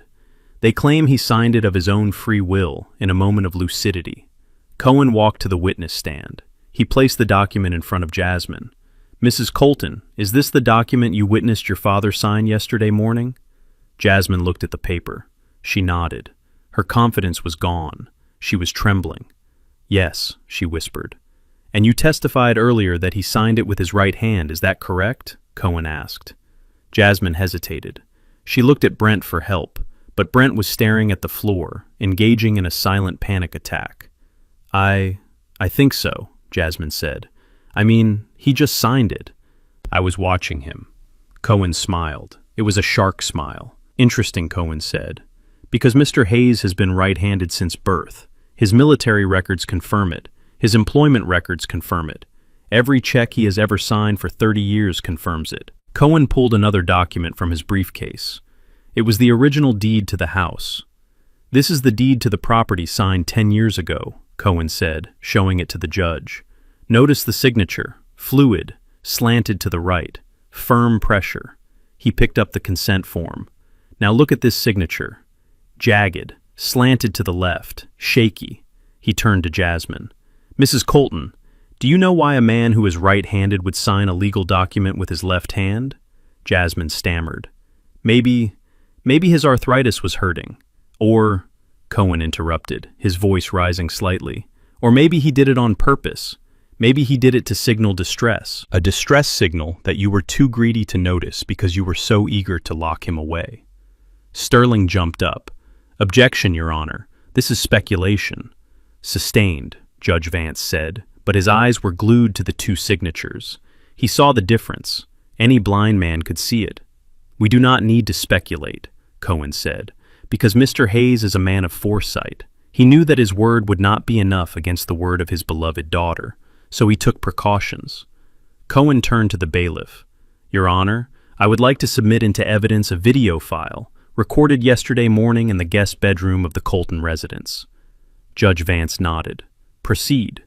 Cohen plugged a small flash drive into the court laptop. The projector screen lit up again. The video was grainy, but the audio was crystal clear. It showed the guest room. It showed me sitting at the table. It showed Jasmine entering the room. The courtroom watched in silence as the scene played out. They heard her fake crying. They heard her manipulation. They heard her promise to let me see my grandson Leo only if I signed. Then came the moment of truth. The moment I asked the question, if I do not sign this, will you still take care of me? The audio filled the courtroom. Jasmine's voice rang out sharp and cruel. Number 1, I will not take care of you. I do not have an obligation to ruin my life nursing a useless old man. If you do not sign that paper, we will go to court. We will testify that you are violent. The video ended. The screen went black. The silence in the courtroom was absolute. It was a heavy, suffocating silence. Jasmine was sobbing now, real ugly sobs. She buried her face in her hands. She knew, everyone knew. She had been stripped bare. Her cruelty, her greed, her lack of humanity was exposed for the world to see. Judge Vance looked at her. His expression was one of pure disgust. Is this how you treat a veteran? He asked softly. Is this how you treat a father? He did not wait for an answer. He turned to Sterling. Counselor, do you have any defense for this? Do you have any explanation for why your client threatened to perjure herself in my courtroom? Sterling stood up. He gathered his papers. He closed his briefcase. Your Honor, he said quietly, I would like to request a recess to discuss a plea deal with my clients. I was not aware of these recordings. I cannot defend this. Denied. Vance slammed his gavel down. The sound cracked like a gunshot. There will be no recess. There will be no deals. We are going to finish this now. Vance looked at me. He nodded. Mr. Cohen, do you have anything else? Just one more thing, Your Honor, Cohen said. He walked over to Brent. He stood right in front of him. Since we have established that Mr. Hayes is competent, and since we have established that the consent form was obtained under duress, I would like to address the matter of the assets. Cohen reached into his pocket and pulled out a set of car keys. He placed them on the table in front of Brent. My client would like to repossess the company vehicle, Cohen said. The Porsche Panamera parked in the lot outside. Since Hayes Holdings is now the majority shareholder of your firm, and since you have been terminated for gross misconduct, effective 5 minutes ago via an emergency board vote, you are no longer authorized to drive it. Brent looked at the keys. He looked at me. You fired me, he whispered. I spoke for the first time since the video played. I did not fire you, Brent, I said. You fired yourself the moment you threw my toolbox into the rain. A man who does not respect the tools does not deserve to build the house. I looked at the judge. I am ready for your ruling, Your Honor. Judge Vance adjusted his robes. He looked at the family that had tried to destroy me. Stand up, he ordered them. Jasmine and Brent stood up. They looked small. They looked defeated. But I felt no joy. Only a deep, hollow sadness. I had won the war, but I had lost my family. And yet as I looked at the American flag standing in the corner behind the judge, I knew I had done the right thing. Some roots are rotten, and if you do not cut them out, they will kill the whole tree. I took a deep breath. I was ready for the end. Judge Vance did not just dismiss the case. He incinerated it. He picked up his gavel and held it suspended in the air for a moment like an executioner holding an axe. When he brought it down, the sound was final. It echoed off the wood paneling and settled into the bones of everyone in the room. "The petition for guardianship is dismissed with prejudice," Vance announced. His voice was not loud, but it carried the weight of absolute authority. "That means you cannot file this again. You cannot shop for another judge. You cannot try to trick another doctor. This matter is closed forever." He took off his reading glasses and leaned over the bench looking directly at Brent and Jasmine. "But I am not finished," Vance continued. "Based on the video evidence presented by the defense and the testimony regarding the forced signature, I am submitting a formal recommendation to the district attorney office. I want an immediate investigation into charges of elder abuse, attempted fraud, and conspiracy to commit theft." Sterling, the lawyer for my son-in-law, began to pack his briefcase with frantic speed. He wanted to be out of that room before the word investigation was fully spoken. He knew that sticking around meant risking his own license. He looked at Brent and whispered something that sounded like, "You are on your own," and moved toward the exit. Jasmine let out a small whimper. She looked at me. Her eyes were wide and filled with a terror I had never seen before. She was realizing that this was not just a lost lawsuit. This was prison time. This was a criminal record. This was the end of her social standing in Atlanta. I sat perfectly still. I did not smile. I did not gloat. A soldier does not dance on the grave of his enemy, especially when that enemy is his own flesh and blood. I just watched them crumble. Vance turned to the bailiff. "Please ensure the defendants do not leave the building until the officers arrive to take their statements," Vance ordered. But before the bailiff could even move, the sound of a cell phone vibrating against a hard surface broke the silence. It was a violent buzzing sound, like an angry hornet. It was Brent's phone lying on the table in front of him. Then it buzzed again, and again. A cascade of notifications. Brent looked down. He was dazed. He reached for the phone with a shaking hand. He unlocked the screen. I watched his face. I knew exactly what he was seeing. I knew because I had set the timer myself. Protocol 4 had just fully engaged. The first notification was from his personal bank. Account frozen due to suspicious activity. The second was from the corporate account of Colton Architecture. Insufficient funds for payroll. The third was an email from the city zoning board. Permit for Colton Plaza revoked by landowner request. Brent's eyes moved frantically across the screen. He scrolled down. He tapped on his banking app. He saw the numbers turning red. He saw the zero balances. He saw the credit limits plunging. "What is this?" he whispered. His voice was high and thin. He looked up at Cohen. "What did you do?" he screamed. Cohen did not even blink. He adjusted his glasses and spoke calmly. "We did not do anything, Mr. Colton. We simply secured the assets of Hayes Holdings. Since you were using my client land and my client money to fund your lifestyle and your business, we felt it was necessary to cut off the supply line. You are currently trespassing on financial ground that does not belong to you." Brent dropped the phone. It cracked on the table. He stood up. His hands were clawing at the air. The facade of the successful architect, the man of vision, the man of control, was gone. In his place was a desperate, cornered animal. He looked at me. He saw the man he had thrown out in the rain. He saw the man he had forced to kneel. And he saw that I was the one holding the leash. "You tricked me," Brent shouted. The veins in his neck bulged. "You planned this. You sat in that shed and you laughed at me." "I did not laugh, Brent," I said softly. "I wept." He did not hear me. The madness had taken over. The realization that he was ruined, that he was penniless, that he was about to be arrested, was too much for his fragile ego to handle. "It is mine," he screamed. "The plaza is mine. The house is mine. You are just a gardener. You are nobody." He lunged. It happened fast, but to me it looked like slow motion. Brent vaulted over the defense table. Papers flew into the air. He knocked over the pitcher of water. He was coming for my throat.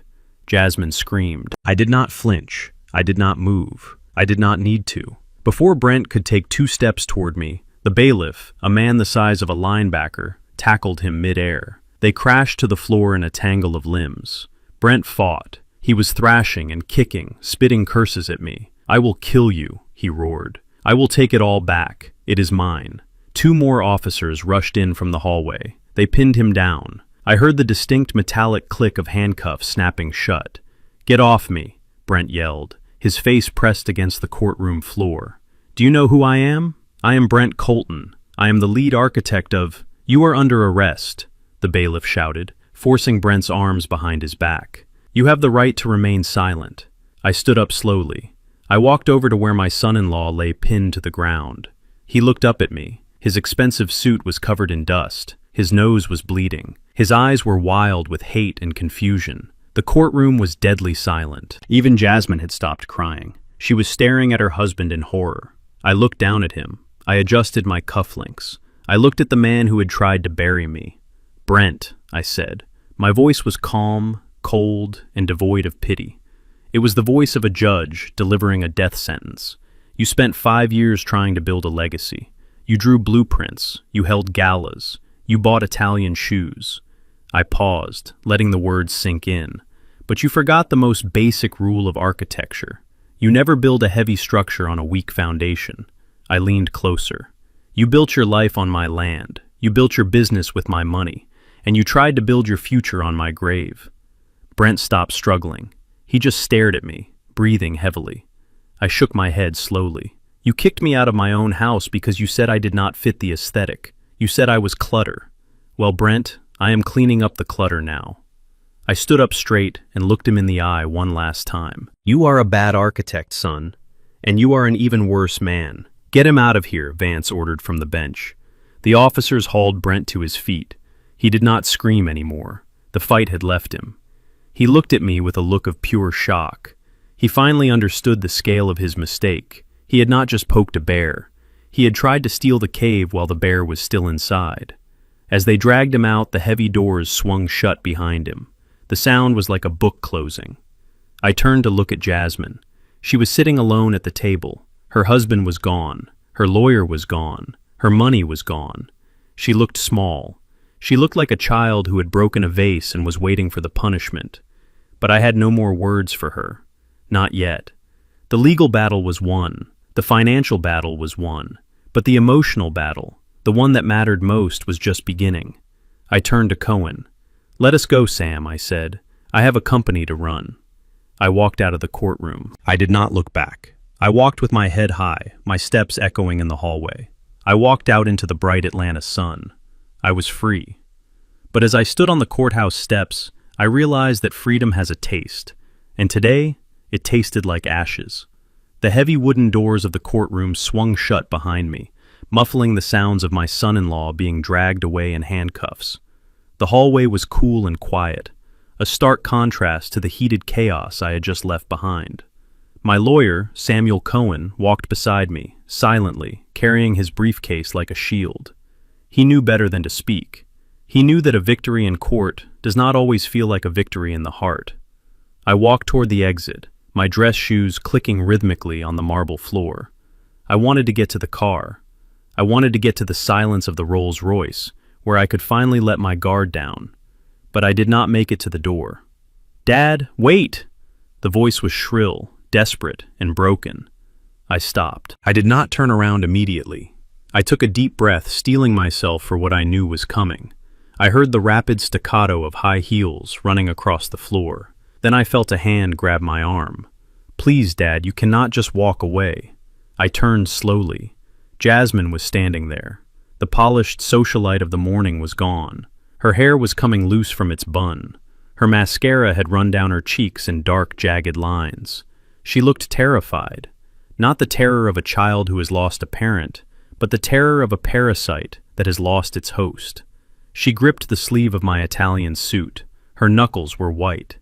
"Dad," she panted, breathless from running and crying. "You have to help me. They took Brent. They are going to seize everything. The accounts are frozen. My cards are declined. I cannot even call an Uber to get home."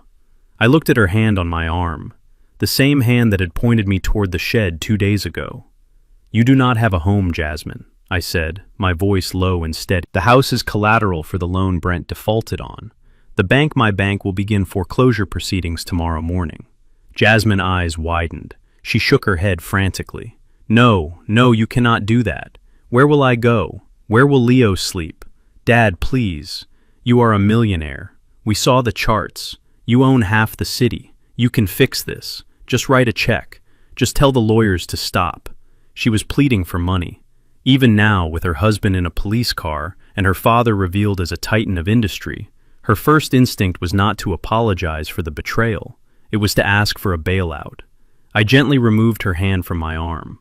I stepped back, creating a physical distance between us. I can fix it, I admitted.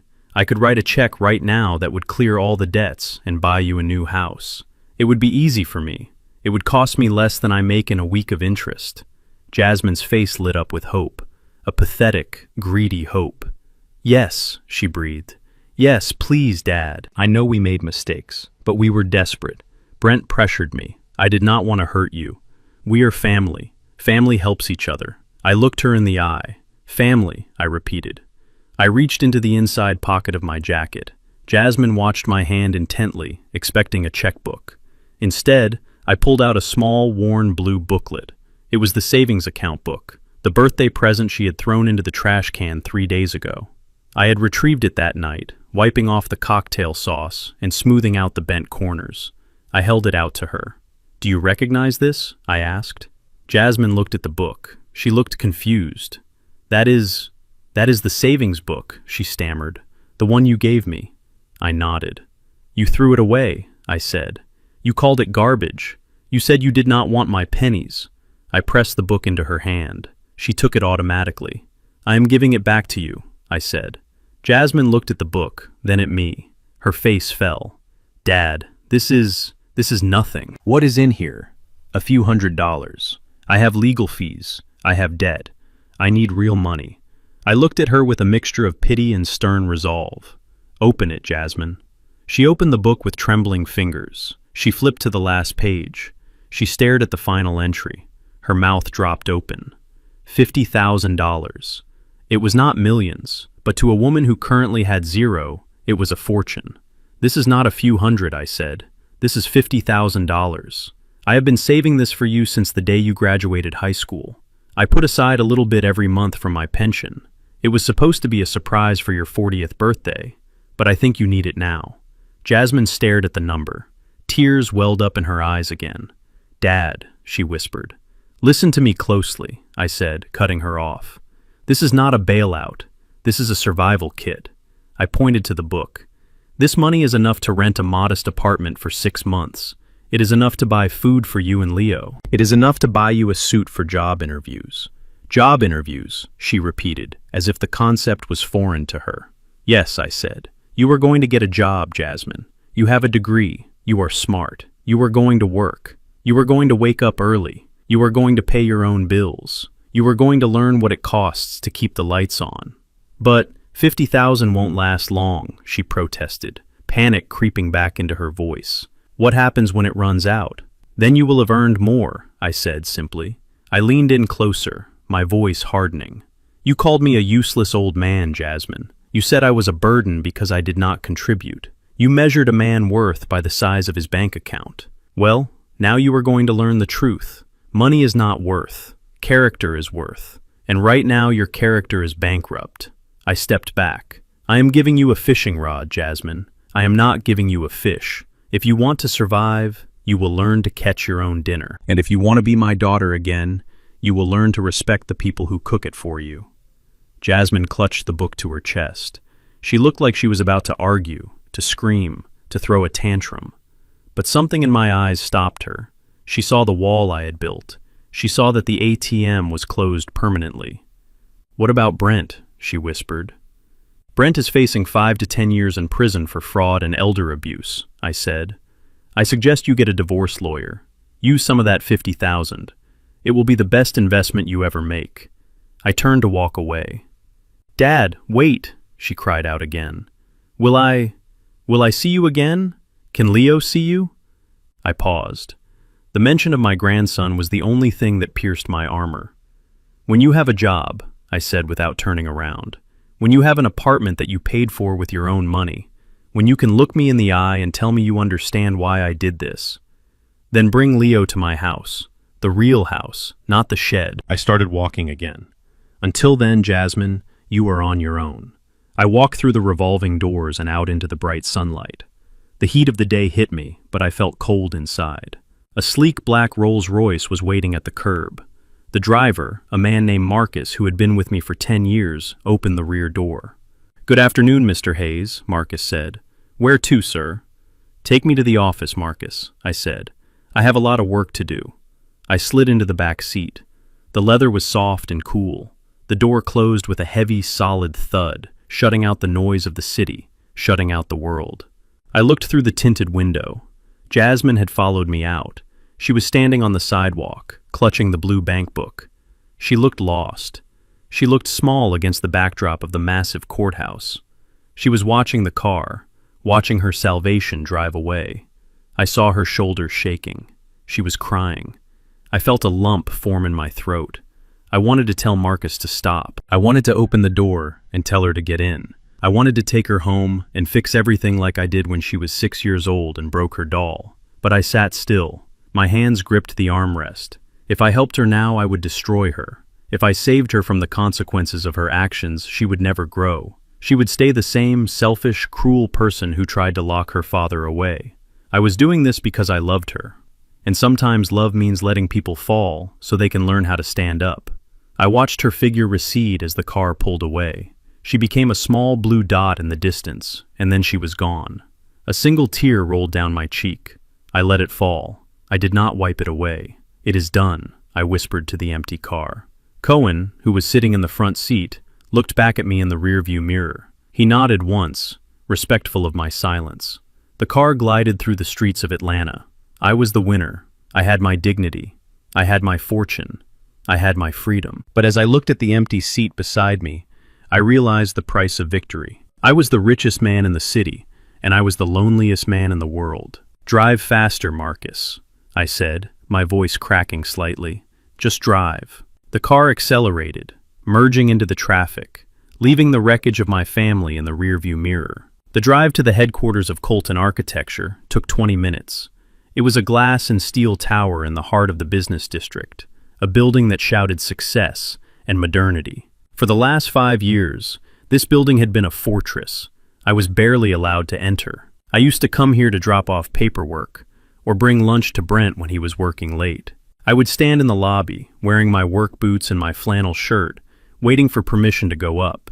I was the embarrassing relative, the stain on the company image. Today, the Rolls-Royce pulled right up to the front entrance. The doorman, a young man who had once told me I could not loiter on the sidewalk, rushed to open the car door. He saw the car, he saw the driver, and then he saw me. I stepped out onto the pavement. The heat radiating off the concrete felt different today. It felt like ground I had conquered. I buttoned my Italian suit jacket and adjusted my cuffs. "Good afternoon, sir," the doorman said, bowing his head low. I looked at him. I did not scowl. I did not remind him of the time he threatened to call security because my truck was parked too close to the entrance. I just nodded. "Good afternoon, son," I said. I walked through the revolving glass doors. The lobby was cool and smelled of expensive lilies. The receptionist's desk was a massive slab of white marble. Behind it sat Jessica, a woman who had mastered the art of looking through people she deemed unimportant. Last week she had made me wait 40 minutes just to hand an envelope to Brent's assistant. Jessica looked up. She saw the suit first, then she saw the face. Her eyes went wide. She scrambled to stand up, knocking over her pen holder. "Mr. Hayes," she stammered. We were not expecting you. I mean, we heard the news about Mr. Colton, but nobody told us the chairman was coming." I walked up to the marble desk. I placed my hands on the cool stone. "The chairman does not need an appointment, Jessica," I said calmly. "Is the senior management team in the boardroom?" "Yes, sir," she said, her voice trembling. "They are waiting for the interim director. They are very nervous, sir." "Tell them I am on my way up," I said. I walked to the elevators. I did not take the service elevator, which was the only one I had been allowed to use before. I took the executive lift. I pressed the button for the penthouse floor. As the doors closed, I caught a glimpse of Jessica frantically typing on her phone, warning the people upstairs that the storm had arrived. The elevator ride was smooth and silent. I watched the numbers climb. With every floor, I felt a layer of my past life shedding away. The mechanic, the janitor, the invisible man, they were gone. The doors opened directly into the Colton Architecture lobby on the top floor. The view of Atlanta was breathtaking. From here you could see the entire city, including the plot of land where Brent had planned to build his monument to vanity. I walked down the hallway toward the boardroom. The walls were lined with framed awards and architectural renderings. I noticed that every single award was for aesthetic design, not one for structural integrity or community impact. It was all surface, no substance. I pushed open the heavy double doors of the boardroom. 12 men and women were sitting around the long mahogany table. They were Brent's inner circle, the vice presidents, the directors, the yes-men who had laughed at his jokes and enabled his arrogance. When I walked in, the conversation died instantly. They stood up. It was a clumsy, uncoordinated movement born of fear. "Please sit down," I said, my voice echoing in the room. I walked to the head of the table. The chair was high-backed leather, designed to make the person sitting in it look like a king. It was Brent's chair. I did not sit. I stood behind it, placing my hands on the backrest. I looked at their faces. I recognized them. There was the VP of Finance who had approved the loans using my house as collateral. There was the head of marketing who had mocked my truck in the parking lot. "I am Eldridge Hayes," I began. "As of 2 hours ago, my holding company has exercised its right as the primary creditor to assume operational control of this firm." The VP of Finance, a man named Peterson, cleared his throat. "Mr. Hayes, we understand there has been a change in leadership. We want to assure you that the team is ready to pivot. We have plans to restructure the debt. We can save the Colton Plaza project." I looked at Peterson. He was sweating. "There will be no Colton Plaza," I said. "The project is canceled effective immediately." A murmur of shock went through the room. "But sir," the marketing director spoke up, "we have already spent millions on branding. The pre-sales were promising. If we cancel now, we lose everything. You lost everything the moment you decided to build a luxury shopping center in a neighborhood that needs a grocery store and a library," I said. I picked up a stack of files from the table. I dropped them back down with a loud thud. "I have reviewed the books. This company is rotting from the inside. You have spent more on office furniture and company retreats than you have on safety inspections. You have cut corners on materials. You have stiffed subcontractors." I looked at each of them in turn. "You built a culture of arrogance," I said. "And arrogance is expensive." I pointed to Peterson. "You approved a loan based on a fraudulent asset valuation. You are fired." Peterson's face turned white. "But I have a contract." "Your contract has a clause for gross negligence," I said. "Pack your things." I pointed to the marketing director. "You launched a campaign mocking the working-class residents of the district, calling them blight that needed to be removed. You are fired." I went around the table. One by one, I dismantled the team that Brent had built.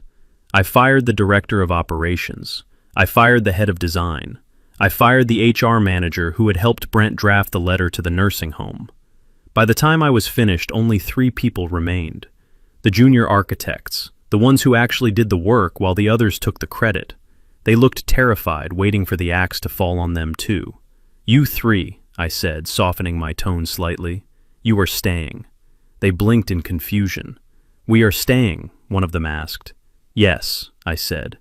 "But you are not designing a plaza anymore. I am converting the land use.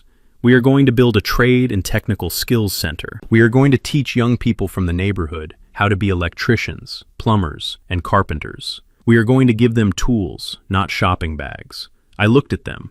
"Can you design a building that is functional, durable, and welcoming? A building that honors the people who use it?" The young architects looked at each other. Then they looked at me. For the first time, I saw a spark of genuine excitement in their eyes. "Yes, sir," one of them said. "We can do that." "Good," I said. "Get to work." I turned and walked out of the boardroom, leaving the fired executives to collect their personal effects. I did not feel triumph. I felt a sense of cleanliness. I had scrubbed the rust off the gear. I walked down the hall to the corner office. The door had a gold plaque that read, "Brent Colton, President and CEO." I opened the door and walked in. The office was obscene. It was larger than my entire house. There was a putting green in the corner. There was a fully stocked bar. There was a leather sofa that cost more than a Honda Civic. I walked around the desk. It was covered in papers, mostly unfinished sketches and unpaid bills. I felt a ghost in the room. The ghost of the man Brent could have been if he hadn't been so consumed by greed. He had talent. He just didn't have a soul. I sat down in his chair. It was comfortable, but it felt wrong. It felt like stealing. I opened the top drawer. It was full of expensive cigars. I opened the bottom drawer. It was full of empty liquor bottles. I sighed. I spun the chair around to look out the window. The sun was setting over Atlanta, painting the sky in shades of purple and orange. Then I saw it. In the corner of the room, under a sleek modern side table, was a metal wastebasket.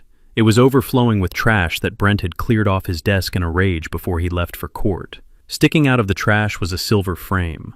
I leaned down. My joints protested, but I ignored the pain. I reached into the bin and pulled it out. The glass was cracked. A spiderweb fracture ran right through the center. I brushed off the coffee grounds and the crumpled paper. I looked at the photograph inside. It was taken 10 years ago. It was the day Jasmine graduated from college. Etta was still alive. She was standing on the left, wearing her Sunday hat, smiling that smile that could light up a room. I was standing on the right, wearing my old blue suit, looking proud. And in the middle was Jasmine. She looked happy, truly happy. Her arm was around my waist. Brent was not in the photo. He hadn't met her yet. This was us. Before the money. Before the ambition. Before the rot. Brent had thrown it away. To him it was just clutter. It was a reminder of the humble roots he wanted his wife to forget. He had tried to erase our history by tossing it in a trash can. I took a handkerchief from my pocket. I carefully wiped the grime off the glass. I could not fix the crack. The crack would always be there, running through our family, just like it ran through the photo. But the faces were still there. The love was still visible underneath the damage. I stood up. I cleared a space in the center of the massive executive desk, pushing aside the crystal paperweights and the Mont Blanc pens. I placed the photograph there, right in the middle. "This office belongs to me now," I whispered. "And in my office, we do not throw away family." I looked at Etta's face in the photo. "I did it, Etta," I said softly. "I saved what was left." I stood there for a long time, watching the sun go down over the city that I had helped build. I was the CEO, I was the chairman, I was the victor. But as I touched the cracked glass of the picture frame, I knew that my most important job was just beginning. I had to rebuild something far more complicated than a skyscraper. I had to rebuild a life. I turned off the lights, leaving the photo bathed in the glow of the city outside. I walked out of the office and closed the door. Tomorrow I would start the work. Tonight I would go home to my empty house and sleep in my own bed. And for the first time in years, I would not have to lock the door.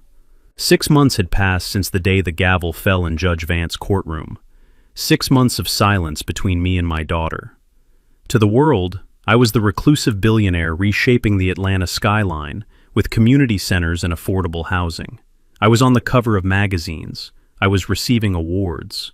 But every evening when I went home to my empty house, I did not feel like a tycoon. I felt like a father waiting by the phone. I knew where she was. I had never lost track of her. A father never stops watching, even when he has to watch from the shadows. It was a Tuesday night in November. The rain was coming down hard, turning the neon lights of the city into blurry streaks of red and blue. My driver Marcus pulled the car into the parking lot of a diner on the outskirts of the city. It was a place called the Rusty Spoon. It was not the kind of place Jasmine used to frequent. There was no valet parking. There was no wine list. There was only the smell of frying grease and the sound of clattering dishes. I rolled the window down just an inch. I could see her through the plate glass window. She was wearing a faded yellow uniform that was a size too big. Her hair, which used to be styled in salons that charged $300 a visit, was tied back in a messy ponytail. She looked exhausted. There were dark circles under her eyes that no concealer could hide. She was carrying a heavy tray of dirty dishes, balancing it on her hip as she navigated the crowded dining room. I watched as she reached table 6. A group of rowdy teenagers had left a mess, ketchup smeared on the table, napkins torn to shreds, fries crushed into the carpet. Jasmine set the tray down and began to wipe the table. She was moving as fast as she could, but her movements were stiff. She was on her feet for 10 hours a day now. I knew that pain. I knew the ache in the lower back and the burning in the soles of the feet. Suddenly the kitchen door swung open. A man marched out. He was short, heavy-set, and his face was red with anger. It was the manager. I had looked him up. His name was Rick, and he was a petty tyrant who enjoyed making his employees feel small. "Jasmine!" he shouted across the restaurant. Jasmine jumped. She dropped the rag. Rick marched over to her, pointing a thick finger in her face. "Table 4 has been waiting for their check for 10 minutes, he yelled. "What are you doing? You are moving like a turtle. Do you think I pay you to daydream?" "I am sorry, Rick," Jasmine said. Her voice was quiet. "I was just cleaning up this mess." "I do not care about the mess," Rick spat. "I care about turnover. You are slow, Jasmine. You are clumsy. You are practically useless tonight. If you cannot handle the rush, maybe you should go back to whatever country club you came from." I flinched. The word useless. It hung in the air. I watched Jasmine face. 6 months ago, she would have screamed back. She would have thrown the apron on the floor. She would have said, "Do you know who I am?" But tonight she did not scream. She stood there taking the abuse. She looked down at her shoes, the cheap non-slip shoes she had bought with her own money. "I am sorry, Rick," she repeated. "I will do better." She picked up the rag and hurried to table 4. I felt a tightening in my chest. It was hard to watch. It is unnatural for a father to watch his child suffer. I wanted to storm in there. I wanted to buy the restaurant just so I could fire Rick on the spot. I wanted to take her away from the grease and the noise. But I gripped the door handle and forced myself to stay put. This was the fire. Steel is not forged in comfort. It is forged in the fire. She was learning humility. She was learning that the person serving the food is just as human as the person eating it. She was learning the lesson that no university could teach her. I watched her for another hour. The rush died down. The diner became quiet. Jasmine was refilling the ketchup bottles at the counter. She looked lonely. She looked broken. But then something happened that made me sit up straight. An old man walked into the diner. He looked homeless. His coat was torn, and he was counting coins in his hand. He sat at the counter 3 seats away from Jasmine. He ordered a cup of coffee. Just coffee. He clearly did not have enough money for food. Rick, the manager, saw him. He walked over with a scowl. "We have a minimum order here," Rick growled. "You cannot just buy coffee and take up a seat. Buy a meal or get out." The old man looked embarrassed. He started to get up, his hands shaking as he tried to gather his coins. "I am sorry," he mumbled. "I just wanted to get out of the rain." Rick grabbed the man's cup of coffee and poured it into the sink. "Get out," Rick said, pointing to the door. "We do not want your kind here scaring away the paying customers." I saw Jasmine freeze. She was holding a bottle of ketchup. She looked at the manager. Then she looked at the old man, who was shuffling toward the door with his head down. It was the same walk I had when she kicked me out of the house. The walk of a man stripped of his dignity. Jasmine put the bottle down. "Wait," she called out. Rick turned around. "What did you say?" he snapped. "I said wait," Jasmine said. Her voice was shaking, but it was loud. She walked out from behind the counter. She walked past the manager. She went to the old man and gently touched his arm.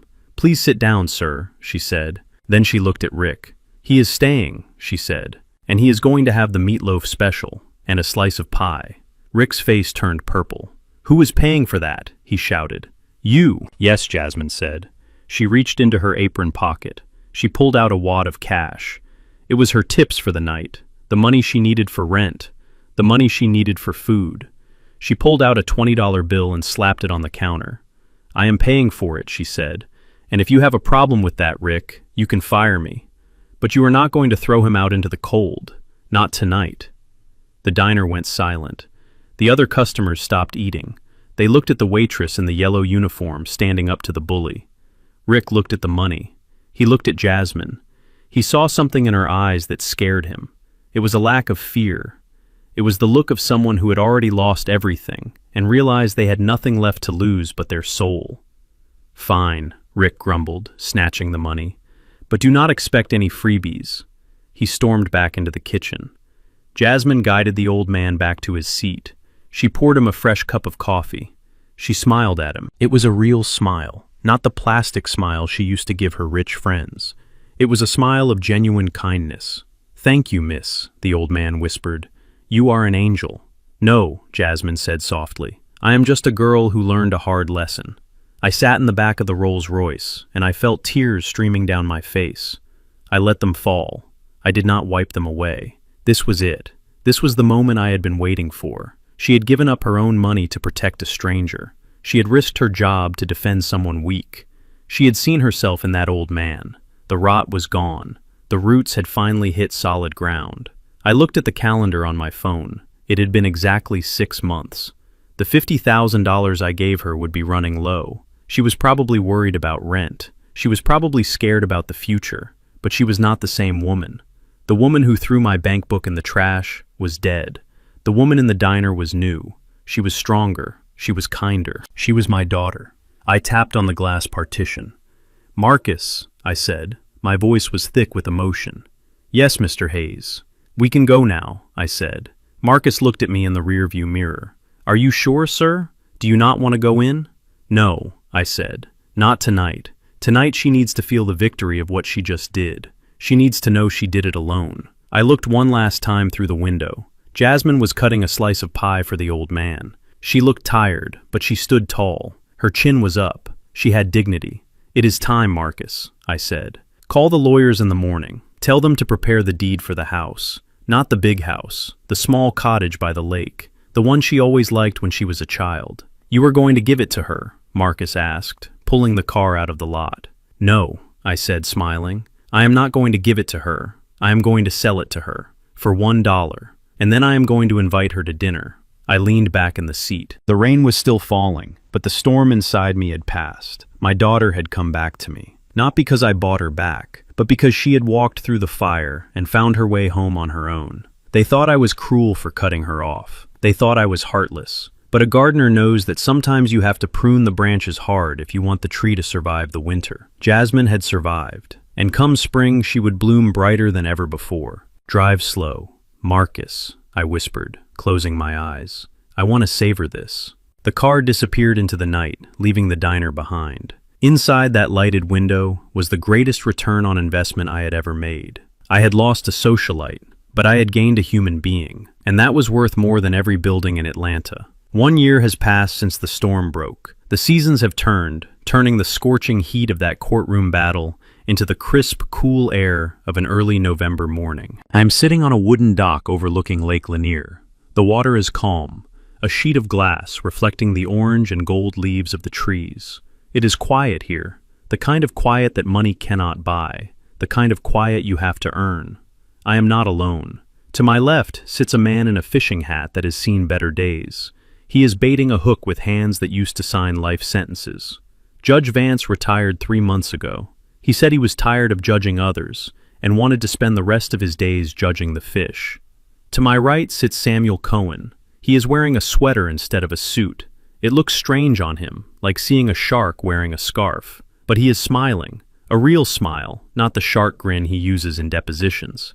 We are 3 old men, 3 survivors of different wars, sitting in silence, watching the bobbers float on the water. We do not talk about the past. We do not talk about the trial. We do not talk about Brent, who is currently serving the 2nd year of his sentence in a federal facility for wire fraud. Those ghosts are gone, buried under the weight of justice. Instead, we talk about the water. We talk about the wind. We talk about the soreness in our knees when it rains. Vance catches a small bass. He laughs, a deep, rumbling sound that scares the birds from the trees. He releases the fish back into the water. "Go home, little one," Vance says gently. "You have more growing to do."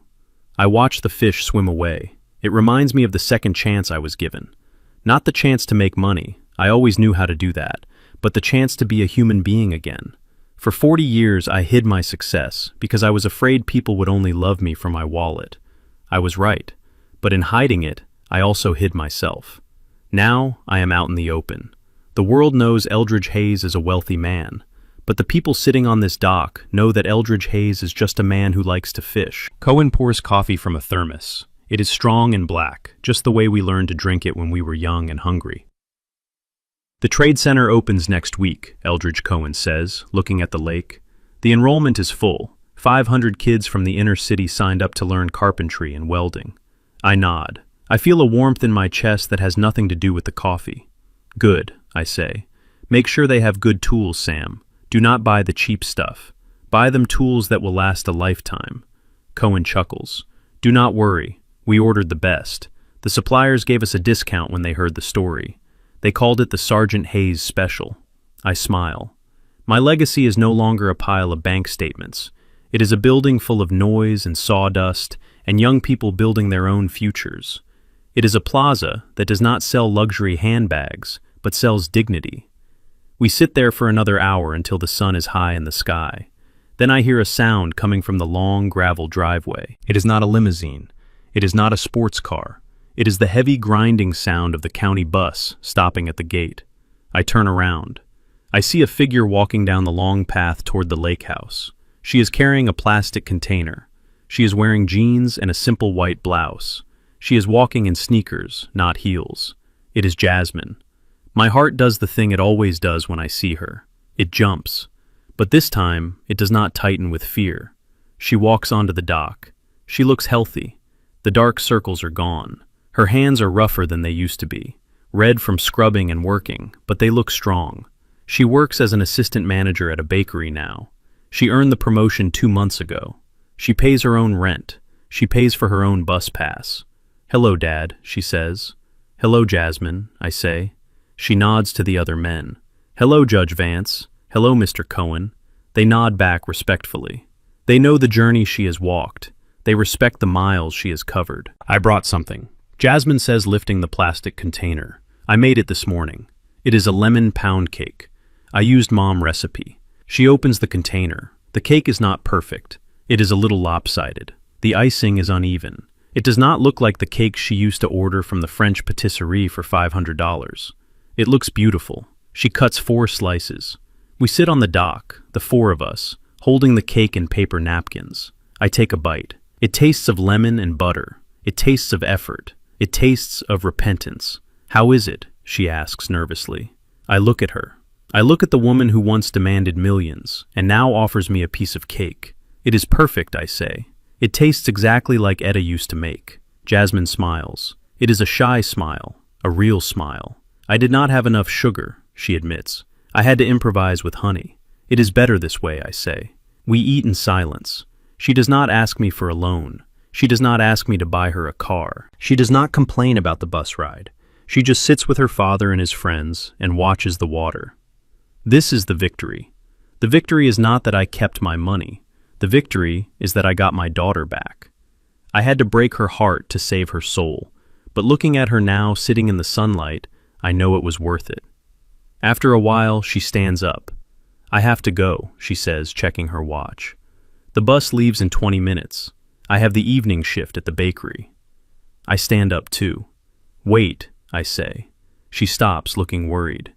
"Did I do something wrong?" she asks. "No," I say, "but you forgot something." I whistle. A sharp, loud whistle.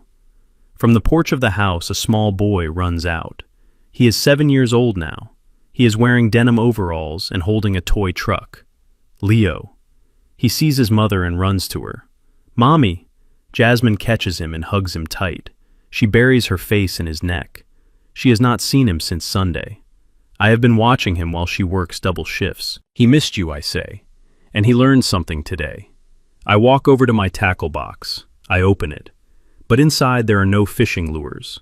Instead, there is a small set of tools. Real tools. Miniature wrenches and screwdrivers, perfectly sized for a child's hands. "Come here, Leo," I say. My grandson lets go of his mother and walks to me. He looks up at me with big brown eyes. Eyes that look like mine. Eyes that look like Etta. "Show your mother what we learned," I say. Leo reaches into the box. He picks up a small wrench. He does not hold it like a toy. He holds it by the handle, balancing the weight just like I taught him. "You hold it at the end, Mommy," Leo says, his voice serious and proud. "That is where the leverage is. If you hold it near the head, you have no power. But if you hold it here, you can turn anything, even the big bolts." Jasmine looks at her son. Then she looks at me. Her eyes fill with tears. "Leverage," I say softly, looking at her. "It is all about where you place your hand." Jasmine nods. She understands. She tried to find leverage in money and status, and she found nothing. Now, she is finding leverage in hard work and love, and she is moving mountains. "I am proud of you, Jasmine," I say. She starts to cry, but she wipes the tears away quickly. "Thank you, Dad," she whispers. "Thank you for not giving up on me, even when I deserved it." I kiss her on the forehead. Go to work, I say. Do not miss your bus. She hugs Leo one last time. Be good for Grandpa, she says. Learn everything he teaches you. I will, Mommy, Leo says. We watch her walk back up the path. She walks lighter now. She has a purpose. I sit back down on the dock. Leo sits next to me, holding his wrench. Grandpa Leo asks, "Are you rich?" I look at the water. I look at my friends. I look at the small boy beside me. And I think about the woman walking to the bus stop to earn $12 an hour with dignity. I take a deep breath, filling my lungs with the clean air. Yes, Leo, I say. I am the richest man in the world, but it has nothing to do with the bank. I put my arm around him. Never forget this, Leo. They can take your house. They can take your car. They can even take your name, but they can never take what you know and who you are. That is the only real property you will ever own. Leo nods, although he does not fully understand yet. He will. I have time to teach him. I look at the wrench in his hand. It is just a piece of metal, cold and hard. But in the right hands, it can fix a broken engine. It can build a bridge. It can even fix a broken family. I pick up my fishing rod. Cast the line, Leo, I say. Let us see what is waiting for us beneath the surface. He throws the line into the water. The ripples spread out in perfect circles, getting wider and wider until they touch the shore. Life is simple, really. You reap what you sow. You fix what you break. And if you are lucky enough to have a second chance, you hold on to it with both hands and you never let go. The sun begins to set, turning the lake into fire. I am Eldridge Hayes. I am a father. I am a grandfather. And for the first time in a long time, I am at peace. The water settles. The reflection of the sky is perfect, and the roots are growing strong, deep in the dark earth where no one can see them, but where they will hold us up forever. My journey taught me that the strongest foundations are not made of concrete or cash, but of character. For years I thought protecting my family meant shielding them from struggle, but I realized that struggle is exactly what gives us strength. True love is not about giving someone everything they want. It is about giving them what they need, even if it breaks your heart to do it. I had to lose the people I loved to save them, and in the process, I found that dignity is the only currency that never devalues. You can rebuild a fortune, but you can never buy back a lost soul. If you believe that respect must be earned, and that it is never too late to stand up for your dignity, please hit the like button and share this story with someone who needs to hear it. And tell me in the comments, have you ever had to practice tough love to save a relationship? I will be reading your stories. Thank you for watching, and remember to subscribe for more stories of justice and redemption.